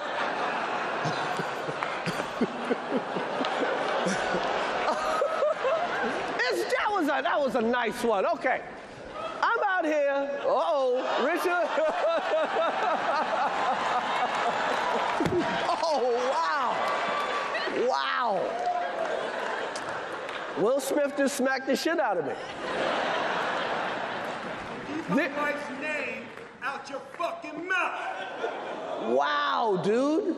Yes. It was a G.I. Jane jump. Keep my wife's name out your fucking mouth. I'm going to, okay? Okay. That was a greatest night in the history of television. Okay. Okay. So we are here to give a documentary out, to give an Oscar out. No, That was real. I can tell you wasn't. It's 100% why fucking- this happened. I know exactly why this happened. All right. Did you guys see Will Smith and Jada around the red table where they talked about their relationship? Are you Because this- referring to the red table where Jada brought her husband in to completely emasculate him and talk Yeah. about the year she spent banging his friend?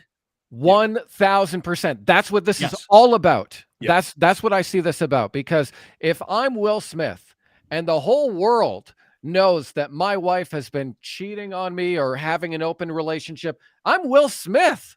Are you kidding me? I need to Mhm. show my manhood. And so he laughed at the joke Nailed like it. everyone We need a did, fucking looked bell. over and said, she is not happy. I need to tell everyone how big of a man I am. I need to prove to her how big of a man I am.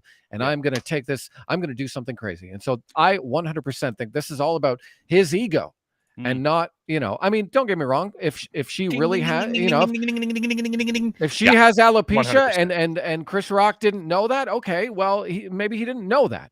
But that's what I think it's about. Yeah, David Spade said something fascinating yesterday because someone's like, you should never make fun of someone with alopecia in an audience. And and David Spade's like, sorry, I don't think Chris Rock had medical charts for everybody in the fucking audience the other day.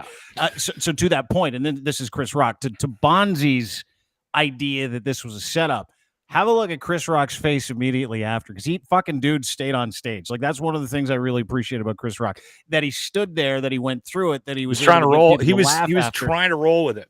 And he was fucked. And this is just another point of view that I think might change your mind bonds. But watch this.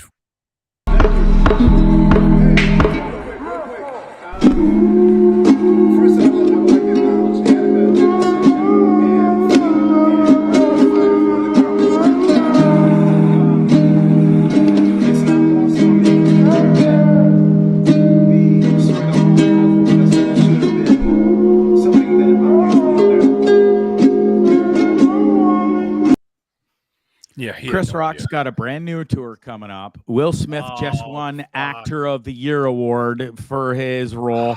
You know, it just fucking reeks to me. It just reeks to me. How You watch far do you have to go for fucking conspiracy theories? Will Bonds? Lighten is up. laughing his ass off Yeah. at this joke. Chris No. keeps Yes, going with and it. it changed, dude. And everything changed when she Scott's gave right. him this look. She's like, Yeah. "You gonna let him talk about me like that?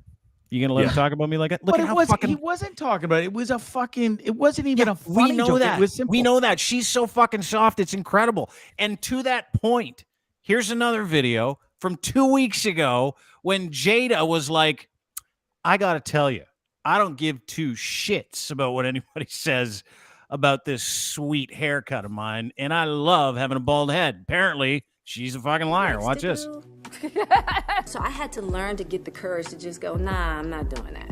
Which is why I feel the freedom today. I don't give two craps what people feel about this bald head of mine, because guess what? I love it. Well, if she loves it, what Why'd you the get fuck was this that? look for? Because it was a fucking setup. No way. It was a No. setup. No, I'm telling there's you. no way You're it was set so up. wrong, Bonzi. Dude. So to your point, look at this. I think she broke him. Like I'm with everybody on this panel except for Bonds. Jada broke Will Smith. Look at that fucking Yeah. face. Look at all these people. Look at the fucking fact that he is like fucking lost, and everybody in that crowd, 57 million people. He committed assault on fucking television with 57 million witnesses and felt bad enough about it to put out this, which is fucking just unbelievable to me. Will Smith's Instagram post the day after: violence in all of its forms is poisonous and destructive. My behavior at last This night's was written Academy by a lawyer. Awards, oh, for sure, was unacceptable and excusable. Jokes at my expense are part of the job, but a joke about Jada's medical condition was too much for me to bear. I reacted emotionally. I would like to publicly apologize to you, Chris. I was out of line and I was wrong. I embarrassed, and my actions were not indicative of the man I want to be. There is no place for violence in a world of love and kindness. Signed, Will Smith. Fascinating, because he took offense to the fact that someone made fun of a medical condition of someone that he loved. Let's go back a few years to the fucking Arsenio Hall show. Let me play you this clip where Will Smith made fun of a guy with alopecia. Here, watch this. World, man. You can't do that in this world, man. Arsenio, they got rules. They got rules. Like, he has a rule. The bass player, he got a rule. He got to wax his head every morning. That's a rule. He follows the rules, man. He follows the rules. Oh, these are jokes. Come on. Oh, they're jokes. Now they're jokes. Funny. But where it Yeah. gets fucking interesting to me is the Scientology angle. Are you guys following any of this shit? Am I the only one on the Fascinating. planet that didn't know that Will and Jada Smith were into Scientology? I had no idea. They kept it pretty fucking quiet. Did you know, Scotty? Did you I know had that no they're- idea. No, first time Okay, I'm I hearing feel of it now. better because there's- because people keep going, oh yeah, no, it's common. No, I'm like, what? Really? No, I no, had it's no not. idea. I kind of knew, but I just kind of passed out because Scientologists generally now, because it's like a They're cult pretty quiet full about of it. crazy fucks. They don't like go, hey, guess what? I'm embracing Scientology, because everybody's like, oh, that means you're a fucking crazy cult member with the brain of a fucking squirrel, which Will Smith is. So let me just kind of play this because this is fucking fascinating. See, I don't know. I'm not on the shit all over Will Smith thing because, like, I started judging.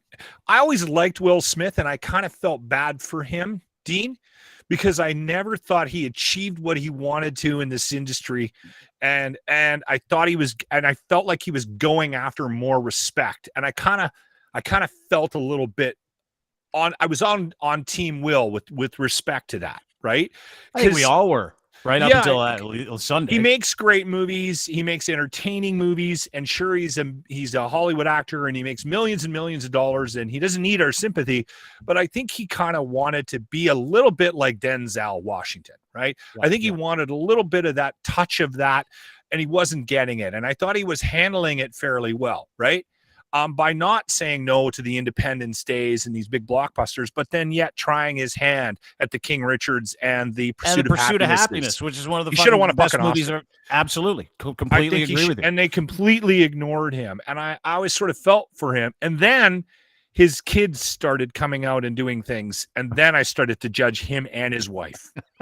Because his It's kids easy are to fucking judge weird parents through their kids. Yeah. Yeah, that Jada Smith taking the vegan food truck down to feed the homeless. I'm just like, what are you doing? They want a burger. They were eating out of a garbage can, and then you take them vegan. What's wrong with you?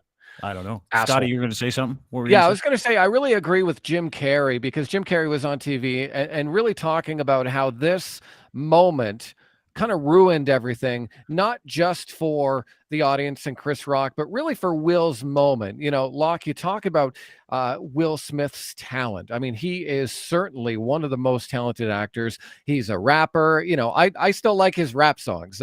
Getting Jiggy With It is still a great song. And you know, you've seen all the movies that he's done. I've always loved him. And so this moment, in my opinion, kind of, you know, as someone who's worked so hard, getting an Oscar is hard. It takes a lot of time, a lot of work, years of plugging away. And you know, you're going to do these great movies where you don't get the recognition. Yeah. And so, I was just reading the guy. I'm not into good hip hop, but I do like Jay-Z and Will Smith. And so, yeah, you know, it takes all this time to get through this, and he finally gets it. He finally gets to that moment, and it's And he ruined. fucks it up. Exactly. He fucked it up with his own emotions. Like, fuck it. We're sitting here now talking not just about will he ever be allowed in the Academy Awards again? Will he be allowed at the Oscars again? Because a couple things have happened since then. Number one, the Academy has now instituted this 4-week investigation to figure out if they should, one, strip him of that Best Oscar actor, Best Actor Oscar, and number two, they're trying to figure out whether or not he's ever going to be allowed in the thing, because you can't trust a guy that's just going to walk up and fuck the entire broadcast by slapping a presenter across the face because he's just had an emotional moment. You can't trust a guy who can't control his emotions in front of the biggest television production when it comes to entertainment out of the entire fucking year. So there's that. They're dealing with that stuff. Locke, go ahead. You want to say something? Well, I think it's interesting because there's all this conversation about, are you on Team Rock or are you on Team Will or whatever, right? And I when I saw what he did, and the reason why I disagree with Bonzi being set up is how I feel when I watch that video. If you're ever watching something that's real, so uncomfortable. You have a real strong emotion to it. Yeah. Big time. And I have a real strong emotion to what that exchange was. And I understand what you're saying. I mean, how Chris Rock, but the thing is, from a performer's perspective, when you're in the moment and you've got a job to do, and you've got it in your head about what you're going to say and how you're going to say it, you're so hyper-focused on that when stuff comes at you, you're not expecting. Good ad-libbers will roll with it, and Chris Rock did a good job. But the ultimate thing that you got to roll with is somebody coming up and slapping you.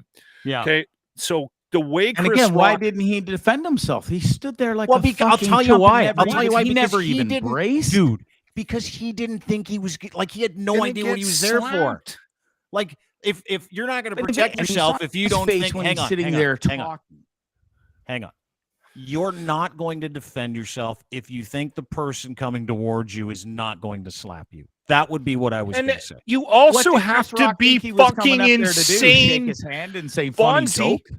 Yes. Bonzi, you have to be Oh, fucking come on. insane to fucking punch somebody in front of a cameras that are broadcasting to the entire It's world. the most attention the fucking Oscars has got in forever. They needed this. They were suffering. No, You got this two is- of the biggest fucking Bonzi, actors this might who've been in do amazing this might movies. do more damage. This might do more damage to the Oscars than streaming or any other thing I that doubt that's it. out of I their doubt I'll it. tell you They got something. so much attention. Well, No, this they is don't gonna want this hurt 'em. attention. This is bad attention. They do So not you really want think this. the the proof will Oscars be in the pudding, I legitimately guess. sat there. Hang on. The Oscars legitimately sat there and went, "Oh yeah, he just slapped somebody.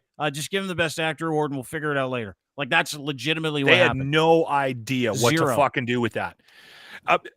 And so here's my point about the And Chris then he Rock. gets a standing ovation 20 minutes later by the Well, entire people are fucking fucking idiots. That's because people are idiots. Like, I was so grossed Every out one by of that too. Yeah, all of them. Every single person in that room that cheered for him cheered for the assault of a man. And here's the other thing. That was so fucking demeaning to Jada Pinkett Smith, who, by the way, you can call her a criminal. That was all him. That was all Will. He decided to do that. That's the other thing I was going to No say. matter how badly she hurt him by dragging him and talking about how she just handed it away to his best friend all the time because Will wasn't giving her what she wanted. Like, that was all him. So I'm not blaming her. I know James does, and I think it's fucking hilarious, but whatever. It has nothing to do with her. It had everything to do with him deciding in that moment, I cannot control myself. Like, the governor's gone.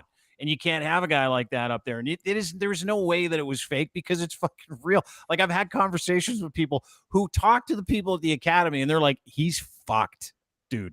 He is not going to get another movie role for a while. He has now been blacklisted by several different agencies and a whole bunch of different studios because they do not trust him. And here's the other part, which is fascinating. We touched on it, the whole Scientology thing. There's a huge thread through this. And this guy put this thread out, and Chris put it up at DeanBlundell.com. You can read it. Max Burns, who's an investigative reporter, spent like a year legitimately living as a Scientologist to study it. He says, Scientology is not big on speaking freely, as Chris Rock learned. The slap is much less interesting when you realize Smith almost certainly went through Scientology courses that teach you unapologetically to use slaps and physical force to let a fellow Scientologist know they've done something wrong. There's a Scientology course, I guess you could call it, Max goes on to say, that involves slapping and physically humiliating fellow Scientologists in group settings as a means of exerting superiority, and it's remarkably common within the cult. Tom Cruise does a similar thing. His preferred method is shouting an intense personality intimidation on movie crews. You guys remember that? We've all heard the audio. And apparently, there's multiple examples of him doing tons that over the years. It's the fact under Scientology, Smith's slap of Rock was, quote, the only acceptable response to what Rock did. In Scientology, inaction over disrespect in itself grounds to get yourself slapped by a higher-ranking Scientologist, and Smith certainly feels he did right, much like Tom Cruise apologizing half-heartedly for berating his Mission Impossible crew. Smith knows that his apology is for them, you, because you aren't the enlightened place to understand why Scientology says that was the right thing to do. I was fascinated by this to the point where I called someone who's a fucking pro on cults, and he's like, he's bang on. I didn't know Chris Rock was a Scientologist. I had no idea, and he may not. I can't speak to it. But from what I understand, they plowed money into these schools, like the Smith family.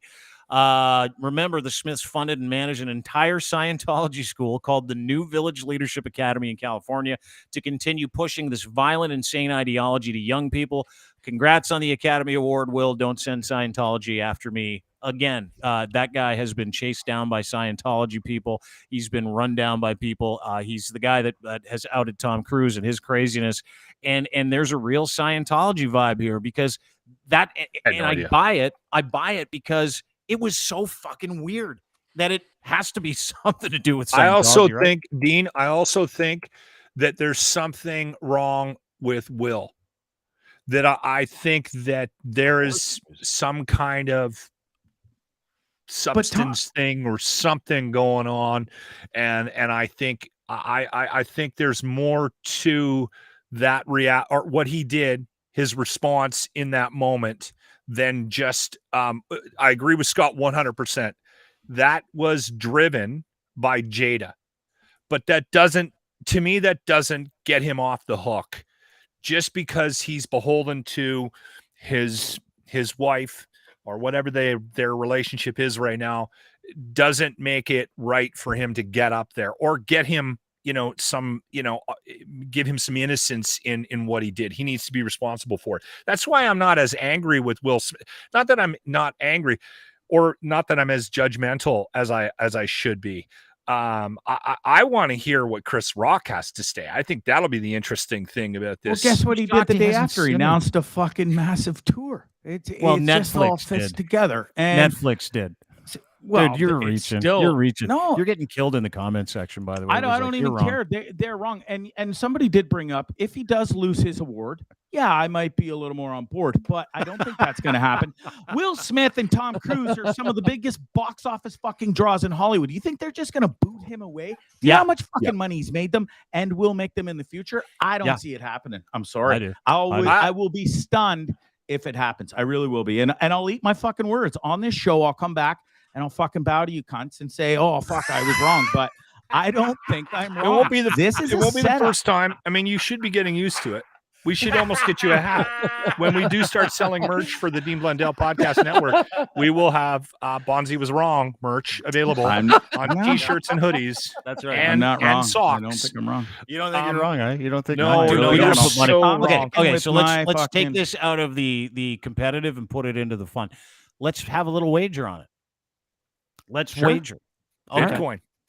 Let's wager all your Bitcoin, and I'll match that. I am not doing that. I want That's too much. all- I'll wager some of it. I'm not going to wager Okay. it all. I'm not stupid. okay, but- $500 worth of Bitcoin right now. You get $500 worth of Bitcoin, and So I'll what's the send it to deal? you. and you What send if it he to me. gets his award taken away and gets banned from the Oscars forever? Well, when you find out it's real.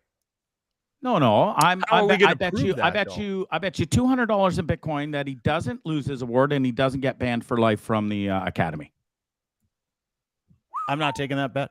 Why not? Because Well, that's it could, he fucking could, it bullshit. could still be. No, it's not, dude. Don't think with your could- lizard brain. Keep up. Here we go. Okay. I'm go. on board. Okay. I'm right. Here's the deal. I'm sorry. No, absolutely not. So here's the thing: is that if he is, if Lizard it is, brain. if it is found, sorry, I couldn't help it. Is it if it is found to be an authentic experience, meaning it wasn't set up, and we have definitive proof? How are do you get going that to definitive proof? It has Yeah, to come out that's- of one of their Have you- two's mouth. Have you met me? Yes. I'm not gonna come to you and try and take 200 of your Bitcoin with like a lie. like we're gonna find it's That all sounds real. more like me. You're like the only human being. You and like a couple other convoy. No, weirdos there's are more like, of us it out was there that don't fake. believe this. It's It was fake. fixed. I'm surprised at how many people think it was fit. But honestly, Bonzi, this is the conversation I've had about the fix thing, where James wants to bet 500. Ryan wants to bet another 500. Or Jimmy at Blackballed. Everybody's got money for it. Like you should take everybody's bet if you're that sure. Do you want to do it right now? Well, Fuck you the wouldn't 200. take my bet No. for 200 though. Well, because you changed the fucking parameters of the bet. The bet is if it's real, you have to give me money, which it is. So let's up the ante. Here, let's fuck the 200. 2,000 in Bitcoin right now, you and me, let's lay this bet. If it is found to be an authentic event and it wasn't set up, you have to give me $2,000. If it wasn't, I will give you $2,000. Transfer it right to you. Scott can keep an eye on it because he's Mr. Hot Wallet. No, because what we were talking about was him losing his award and him getting booted out of the No, academy. we were That talking was the about this conversation. being fake. real or not. you think That's it's what we're fake. talking about. You Yeah. think that this was a setup to bolster Oscar ratings. Yeah, but do you think either one of them are going to come out and say, "Oh yeah, we actually set it up. It was just a setup"? There's no fucking way we're going to find out for certain. The They are both- backlash was people are so like, "Oh, severe that seems that so they real." When he swore at him, it was so real. The guy's a fucking major actor, worldwide success. He is fucking paid to make you guys look like what he does is real in the movies, in real life, in everything. I love him so much. I love him. Hey, I love you, There's Bonzi, no but way. you're on the wrong side of history here, my friend. Yeah. Teach their own. I am not the only idiot in this world. I'm not a 1 or 5%. No. There is a lot of people out At there least that you think know this how to is a label setup. yourself. Yeah, I love it. He's like, I'm not the only idiot on this planet. There's a bunch of idiots. There's a Yes. ton of us. So many of us. Speaking of idiots, did you guys see this video today? Constable Erin Howard, she was charged for it's shit-eating season, by the way. Scott, I know you're on side with this, so thank you. It's shit-eating season, which means everybody who was on the wrong side of the convoy is now being paid a visit, including Constable Erin Howard. Now, if you haven't heard of Constable Erin Howard, she was charged for posting videos supporting a Flu Trucks Clan convoy bullshit. And the reason why she was She charged, an not Ottawa charged- cop? No, she's a Durham cop. Okay. Durham Regional Police Officer, which is like Whitby, Ajax, Pickering, Okay. etc. which is in the GTA, the Greater Toronto Area. Let me refresh your memory. Constable Aaron put this out, full uniform, announcing she was an officer with Durham, like basically borrowing her crest to encourage a bunch of white supremacists and religious extremists and idiots who can't read past 140 characters, who tried to take over this entire country and indeed take over our nation's capital for an entire month. Anyway, here's the video, and then we'll get to the shit-eating season portion of this. Watch this. Hey there. So I'm Constable Aaron Howard, coming to you from Ontario, Canada. I really wanted to give a shout out to all the truckers. I think what you guys are doing is incredible. You're fighting for our rights and freedoms. And right now it feels like we're a little bit at war, and those rights and freedoms are at stake. So you guys are honestly true heroes. What you're doing is just incredible. I will be in Ottawa when you guys roll in. I'm going to be speaking on behalf of Police on Guard, and we are thrilled and honored to be able to be there. I can't wait to meet you guys. Hope to talk to a lot of you in person. Anyway, just wanted to give you guys a shout out and some support, and keep rolling, and we'll see you in Ottawa. Be supporting Dean, on the unemployment what's Police line. on Guard? What's Police on Guard, Dean? That was Who gives a fuck? Just was because because- dumb cops, dumb anti-vax cops. That's what it is. It's Okay. like just dumb fucks. they created a group within the I heard it once or twice when we were doing the podcast, like almost daily we were doing the whole convoy stuff. Dean, it was a group that was in law enforcement that was supporting the convoy. Yeah, like one of those, because each profession, specifically public servants, they kind of would splinter into these fucking weirdo Facebook groups. Specifically, like the people in those professions were like religious or weird. They would be like, You should "What start does one Jesus called say about Idiots. this?" Yeah, you Fonzie? should start the idiot Facebook group. I'm not the only idiot group. Gonna start a new Twitter handle. Fuck, I love you so much. It's crazy. Follow Guys, me, I'm not idiots. the only idiot here. Okay.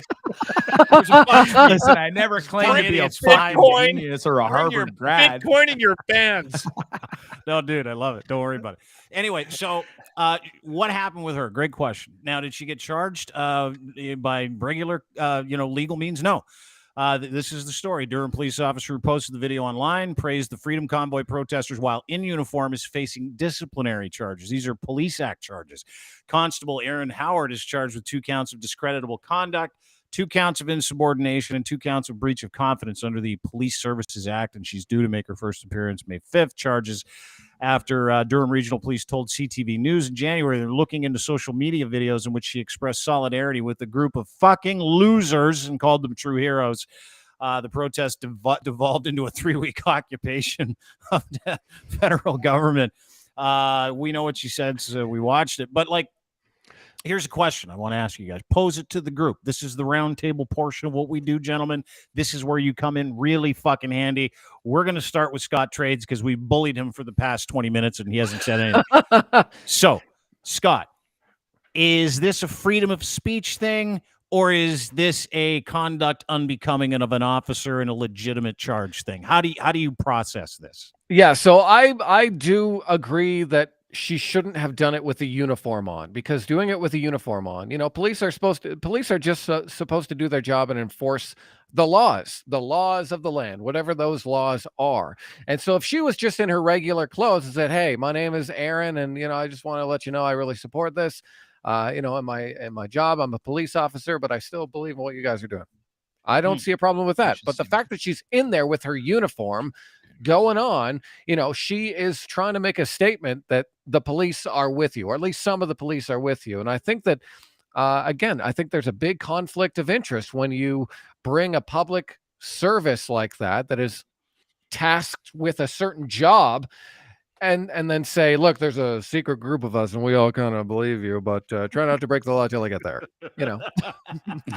That's exactly it. Oh, that's a great point. Yeah, the illegality, Bonzi? like as a cop in an outfit going, hey, I'm going to be with all of you criminals doing criminal things this weekend. Well, I'll that's meet just their it. bonds. You- Go ahead. When you're sworn in, you're sworn in to serve and protect and be a certain way and live by a certain standard and operate as a certain standard when in uniform.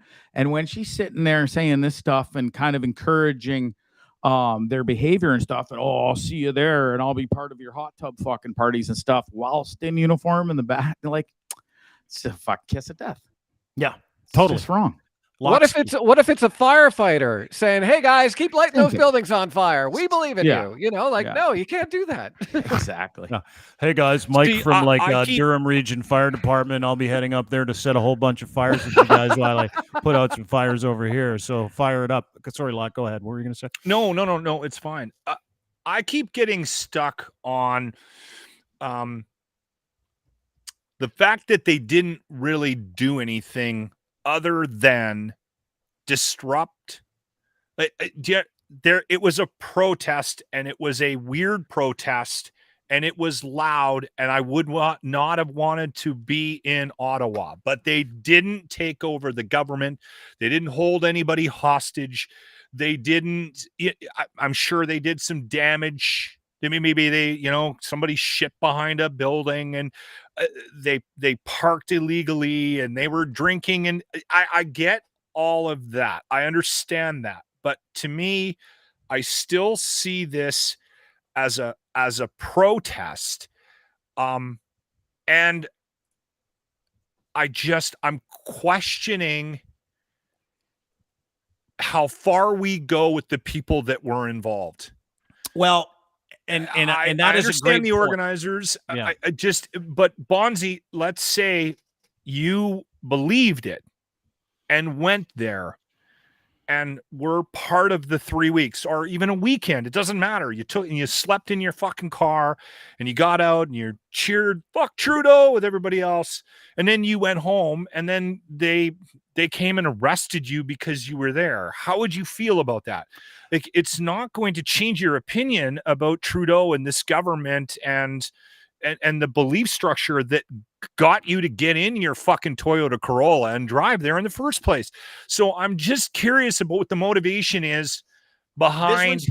This one's different. Because it's a cop. It's a cop, but she's not being charged by the law. She's being charged by her own organization. Bingo. It's kangaroo court but think she that's- signs hang on, dude. She signs a code of conduct, right? Like, let me get to some of the details. Everybody is accountable to the code of conduct. And when you say, I'm going to sign this piece of paper and go and work it's like terms of service, right? Like, if you fucking click this thing and you're like, yeah, I just want the stiff, I just want the job, I want the gun, I want the fucking uniform, I want the flak jacket and stuff. I'll sign. It's like my dream. I want to be a cop. I'll sign anything you want. There's a professional services portion of every single cop's contract that says you cannot bring us into disrepute. Now, here's what this woman did. She told a whole bunch of extremists and a whole bunch of assholes she was going to go with them to break the law. And she's a police officer. And here's the other fucking part. She's in uniform, dude. She's co-opting I get all that. the entire reputation of every single Durham regional police officer. She's a cop representing an entire police force in that video, dude. She used her platform and uniform as a public servant to support an illegal occupation of our nation's capital. She willingly borrowed her force's crest, dude. And the privilege that she was given, brazenly breaking fucking law. She's telling people, I'm going to come up there and help you break fucking law. She's a cop. She fucking misrepresented. Number one. Number two, using her crest to encourage Canadians to hurt other Canadians. Like, we can sit here and we can talk about how much damage did they really do and all that other stuff. The damage, the mental, the physical, all that Yeah. stuff. You'd have to break it down and go into those things. But when she's like smiling and going, you guys are heroes, I'm going to come up there with you. And she knows the expressed intent of those people to go up there and do something illegal. It was not a protest. It was an occupation. It was even in their MOU. We're going to occupy Ottawa until we get that government out. That was the whole point. That was what was happening when she actually put this out. And she's clearly having a hard time assessing actual risk. Like, when you're a fucking police officer, your number one job, serve, protect. Right? Serve, protect. Number one job, serve, protect. It's on the side of every single cop car. Every single one. It's on their fucking uniforms. It's on the back of their training jerseys, on their stupid fucking hats. Serve and protect. Your other job is to assess risk on behalf of the public to keep the public safe. That woman is so bad at assessing risk. She posted a video and included her uniform and told everybody what her name was and where she was from and said, I'll be up there shortly. See you there. I'll see you in a minute. Like, I was assessing the risk of this for 2 weeks prior to it happening, and I'm not a fucking cop. You can't have that woman policing anything. You can't have any cop who thought that was a great idea and decided they wanted to support that bullshit. You can't, they have no concept of risk assessment. It is all about them in the moment, right? You can't be a cop and do that. So there are that's people my out point. there, though, Dean, that believe that the legality of that, that's not in question, in my opinion. It was an illegal occupation of our nation's capital, and how it was handled by the police force, I think is a bigger issue to me than who went there and actually flew a flag or chanted or drank beers, sat in a hot tub. Mhm. I think that that's the bigger question here. How were they allowed in, and things to that effect? There are people in this country, and a growing number, and again, we're kind of getting a bit repetitive based on what we were talking about yesterday, that believe that this government and certain levels of government in this country are doing such a bad job that there needs to be an extreme situation to remove him and different levels of government. And I think that's where this gets dangerous, when you start prosecuting the people that were taking part in that. Because I think that's where this gets awesome. Okay. You and I have different opinions about them. Not them. We both agree. I think, like, you and I would never in 100 million years take part in it. But you and I have different opinions about how effective this government is. Oh, dude, I think Justin Trudeau should step down. Yeah, but that's not what this is about. This, and we agree, he probably should. This is about a woman who carries a fucking gun and a taser around, and encourages people to go fucking But I'm break just the saying, law. she's not alone. No, there are people that have other jobs, nurses. Yeah, and they're all fucked too. There's I people don't that wanna drive even trucks. cater to those that- fucking idiots. There's people right across the country that have wildly extreme views about what we should be doing politically. Yeah, but this isn't a political thing. I This can't is- drive a block in this city without seeing a "fuck Trudeau" sticker on a car. Yeah, but you live in Alberta. The land of the home and free.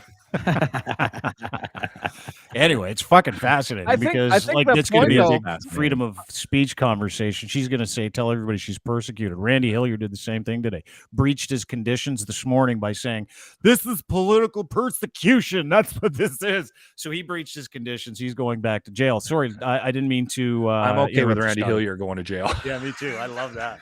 No, Because he's a dick.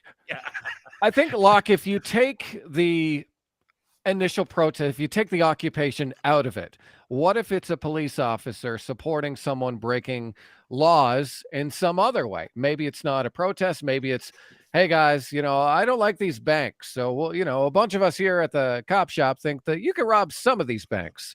And I'll let you know that I support that. Like, what if it wasn't about the protest? And I think that that's why this lady should be in trouble, because, again, her job is to, right?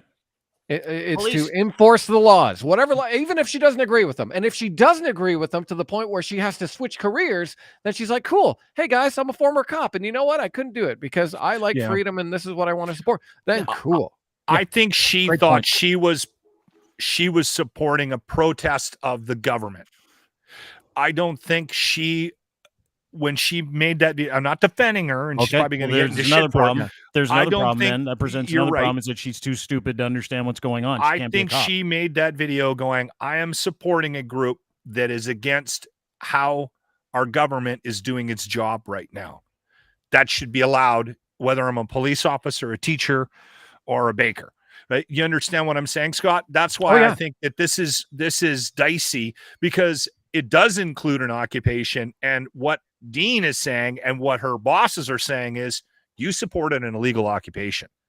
I think she thought she was With our just crest. supporting a protest. With our Do you think reputation. she did it knowing the repercussions of what she was No, going to she's do and too didn't give dumb. a fuck? They all are. This is the thing, man. Like I go back to it all the time. Every single person that's going to eat the shit, and everybody's eating the shit, from Randy Hillier to Constable Aaron Howard, is not smart enough to compete in daily life. They're not. So they do these stupid things out of emotion because they're not smart enough to check their emotion and then understand that point between decision making and making that decision. There's this fucking gap where you go, maybe not a great idea to record myself, include my uniform, my career, my job, my life, and And a cruiser on duty. and a free fucking ride and all that, and my gun and all the other shit that comes with. Maybe I just shouldn't fucking put that up for grabs today. No, she just fucking did it. And Every morning, they're all Dean, the same. Every morning, I get in the car and I drive into the balls of the city and I pick up a little person who has a very, very strong religious belief. Yeah. And he is not changing that belief.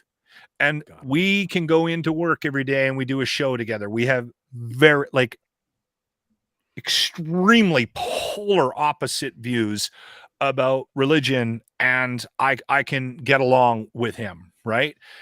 And I don't know. I sort of look at it a little bit like that. And I know it isn't. And I know it's more involved because there was the occupation. But I'm worried about the fact that we are living in a world right now where people aren't allowed to have different opinions. And that's what I'm concerned about. She's not allowed to have an opinion in that uniform.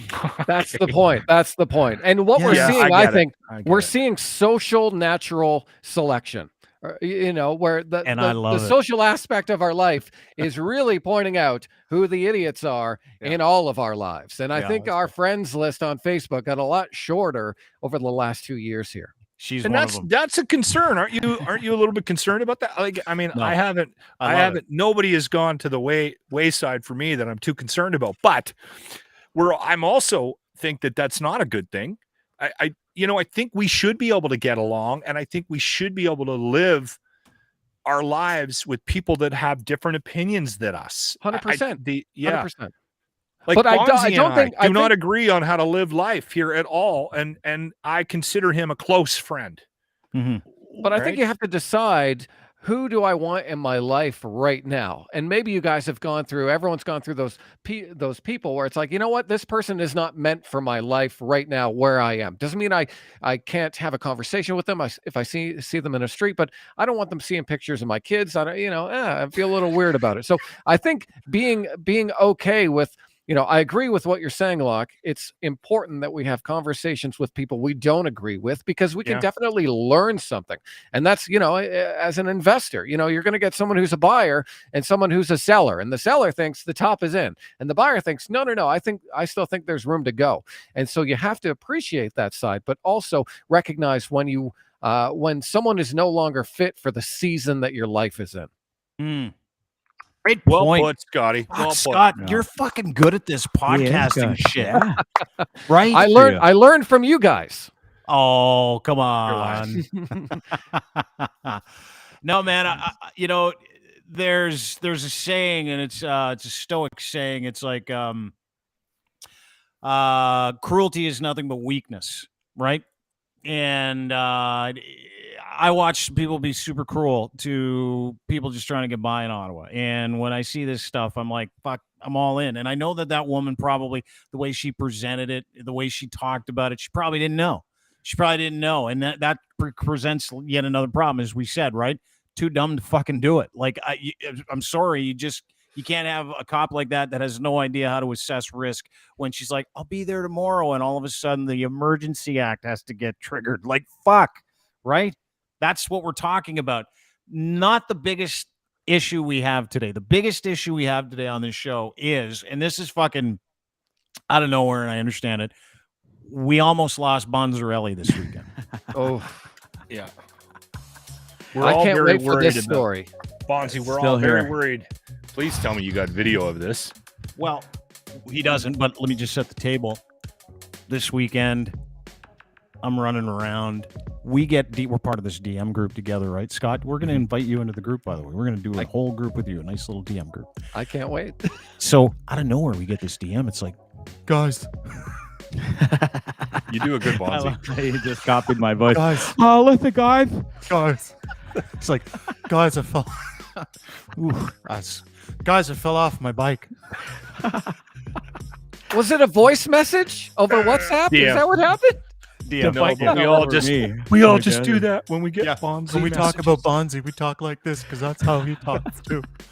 So that's how we do it. So we get this note. Bonzi's like, guys, almost died. Almost Literally died. said almost died. Went ass over tea kettle. Now, Bonds, before we get to the incredibly graphic pictures, can you do me a favor and set the table? Tell us what happened, because you and I were chatting about it earlier, and it sounds like you fell off your bike. I did. So I decided to take a weekend away from my computer, the microphone, everything. I was going to take a couple of days off, and anyways, I went to a town about an hour and a half away. Had a wonderful ride up there Sunday right after the F1 race. You're in And Nicaragua, by the way. People don't know. He's in Nicaragua, San Juan del Sur. Yeah. And so I decided to take an hour and a half motorbike ride on my bike up to Ugarte. Made it there successfully.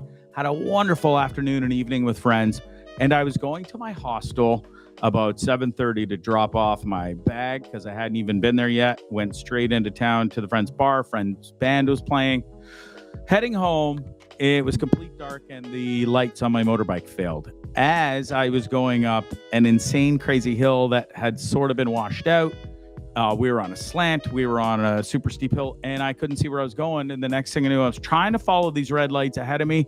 And the next thing I know, I couldn't see where I was going, plain and simple. And I hit either a rock, a stump, because I was trying to follow the path on the left side of the road, went flying over the handlebars on the left side. Bike lands on top of Bonzi. It hurt a lot. And so I was like, well, fuck this. I picked myself up, dusted myself off. I'm like, I'm fine. Even though I could feel that I wasn't fine, and decided to go a little more. And I just couldn't keep it on the road. It was too dark. I had no lights, and I ended up dropping the bike again. Fell on the same hip, the same wrist, and I ended up in a soft cast. I cracked a little bone in my wrist. Got some hip internal bruising stuff and a bum elbow, and a couple of minor scrapes and bruises. When are you coming home, Bonzi? Oh, man. Now, a week today. Fucking place is gonna kill you. Well, the plot thickens because I'm like, you gonna come on the show today? He's like, I'll do my best as long as my hip doesn't go out. And I'm like, you'll be fine. See you at 4. Yeah. He played. What, your hip is going out? What do you think? His hip is going to go out. He thinks like, no. Yeah, that's what you said. You're like, I'll be okay. This was the vibe. This is the vibe, Bonds. This is the vibe I got from you. You're like, yeah, I'll make it as long as my hip doesn't pop out of place. I'm like, my response to him was like, you'll be fine. See you. Your hip's not going anywhere, is what he said. What I meant was I have internal bruising. I have a deep bruise. You bruised your bum. Let's see. My hip. Is it black? No, it hasn't come out yet. It's internal right now, but it's going to come out. It's pretty. Okay. So we'll see. Anyway, do you have any scrapes or cuts on your arm? Man? Oh, hold it. Do you want to see the first of all? If you hate folks, graphic pictures, yeah. If you hate graphic pictures of serious motorcycle injuries, fucking look out. Bonzi sent these to me today. Just a quick warning. Like these could be in a medical journal. This is big time. This is what a terrible motorcycle accident in Nicaragua looks like. There you go. Buckle up. Oh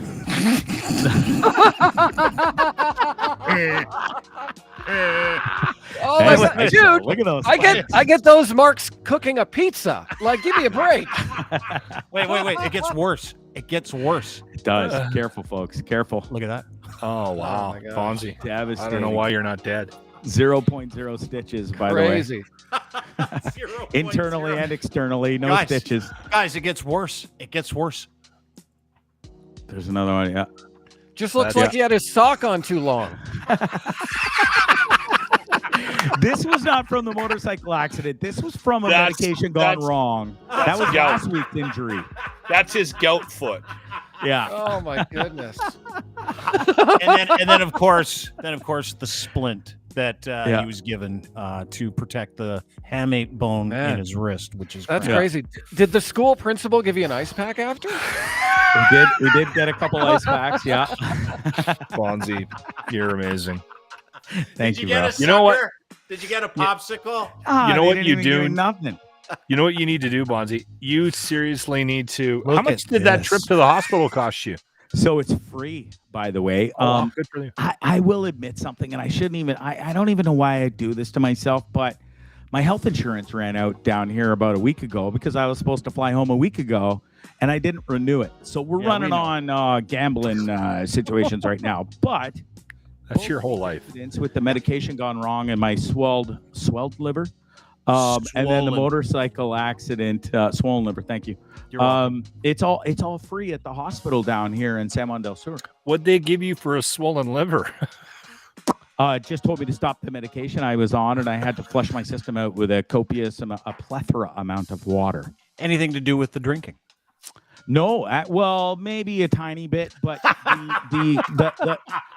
the major issue was the medication, not the drinking. Okay, Oh, right. That's what I would because say since too. I've been off the medication for a week now, my body has gone back to normal. There's no more All right. swelling, but the alcohol consumption is still, it's on a steady level like this. We're not having wasted nights. It's just I go out and enjoy a few drinks a day after work.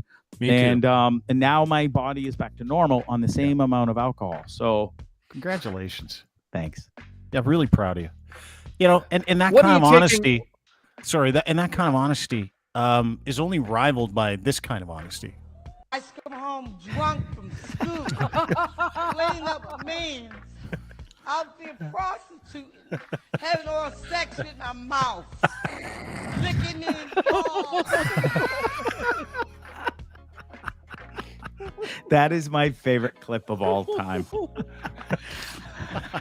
So as long as you can be as honest as this chick who like really wanted everybody to know that she used to make money by licking guys' balls. Out there prostituting, having oral sex with my mouth, licking Now me listen, in this is balls. He's like, I better take the mic away. this is my first motorcycle accident in my life. I've had a motorcycle since I was 18. We've and- moved on yeah, from but your accident. I think that's more fake than the Will Smith thing. Yeah. Like that seems So like a why? bet. why do you got to disrespect me like that? I'll give you Scott, 500 I bucks thought of we were Bitcoin pals. if you go up and tell them you're a prostitute.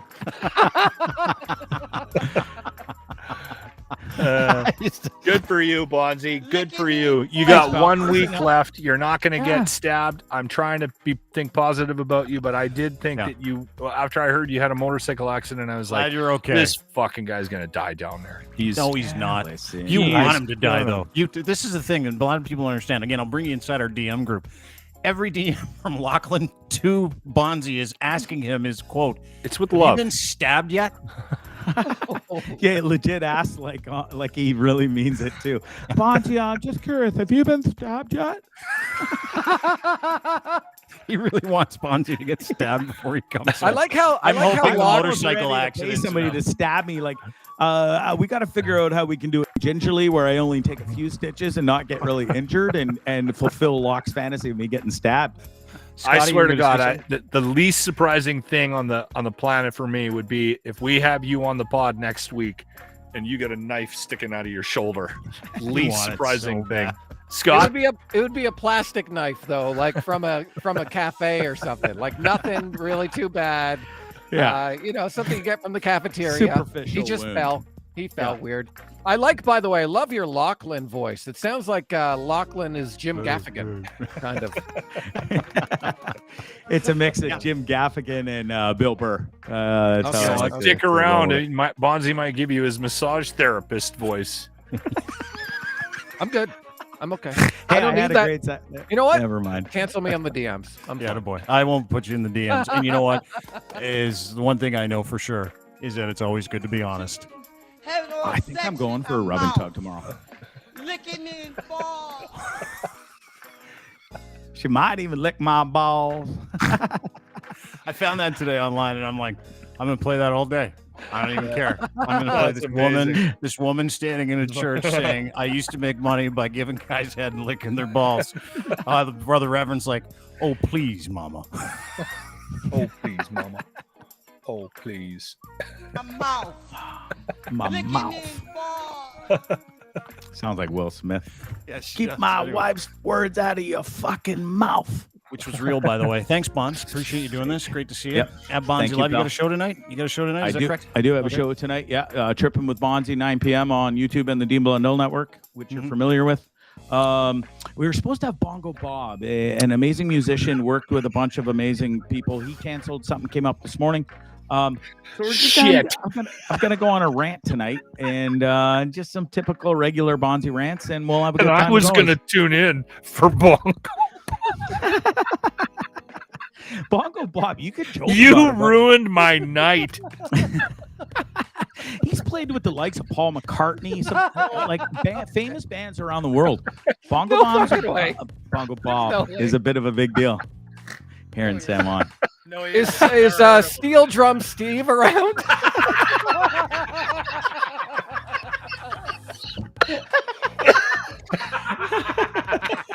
No, but we're gonna have Harry the harmonica specialist on soon as well too.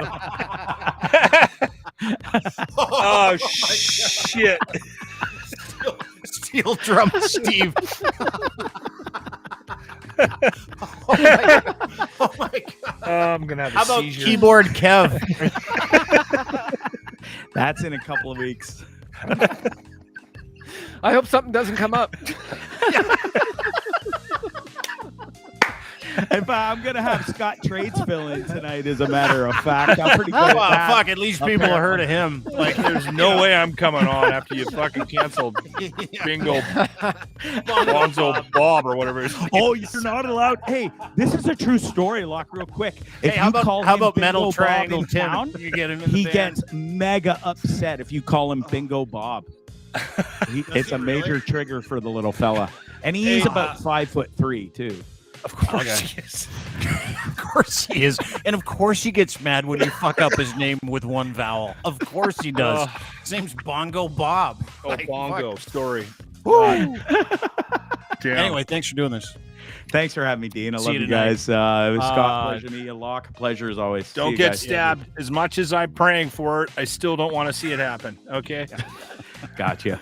See you, boys. See you, buddy. Great to see you. Scott Trades, Scotty Mac at Scott Trades. Give him a follow if you're an investment guy. Fuck, that was a great laugh. The second Lock found out Bongo Bob couldn't come on, I looked at his face and went, here we go. Scott, are you selling Hot Wallet merch? Oh man, I got a shit ton of Hot Wallet merch. We got Okay. shirts, we got mugs, I got coffee you. mugs, I got tube socks, water bottles. Socks? Did you bring the socks for display next time? No. You know what pisses me off? He's had a podcast for 5 minutes. We've been doing this for a year. We have no merch. I'm working on the merch thing I for the Dean know, Blundell. I It's know. coming. All It's right. coming. I know. I got to go check the mail to see if the credit card Fucking got guy's in. on it, though. He's on it. Hotwallet.shop. as soon as- I even got a special URL. Hotwallet.shop takes you right to the store. And of course, don't miss the podcast, hotwallet.ca. Greg Foss the Boss, coming on Friday. I love People have him. actually heard of him. Yeah, and they've heard of you. Scott, great to see you, buddy. As always, really appreciate you spending some time with us and having a laugh. Fucking, you nailed it, too, with Steel Drum Steve. So come back again very, very soon. We'll This has talk to been you great, again. guys. Thanks so All right, much. buddy. Take care. Take Fuck, care, that Scott. was a laugh, wasn't it? Holy Oh my shit, God. Luck. Was Steel Drum Steve not available? I'm not wrong. Bonzi he's not coming home. He's been saying he's coming home for He's 3 coming home. months. Dude, he showed me his ticket today. He got a first-class ticket on the way back. Yeah, he's coming Of back. course he did. Yeah. Yeah. Something's going to happen before that. He's going to get bit by something or I don't know what. Like, you can't make it up. Like, Get it's bit by Bonzi. He's going to get bit by something. You want him to get bit by something. Okay, just a little bit. Hey, one more time. One more time. Yes? No? I Yeah. come home drunk from school, laying up with men, out there prostituting, having oral sex with my mouth, licking his balls.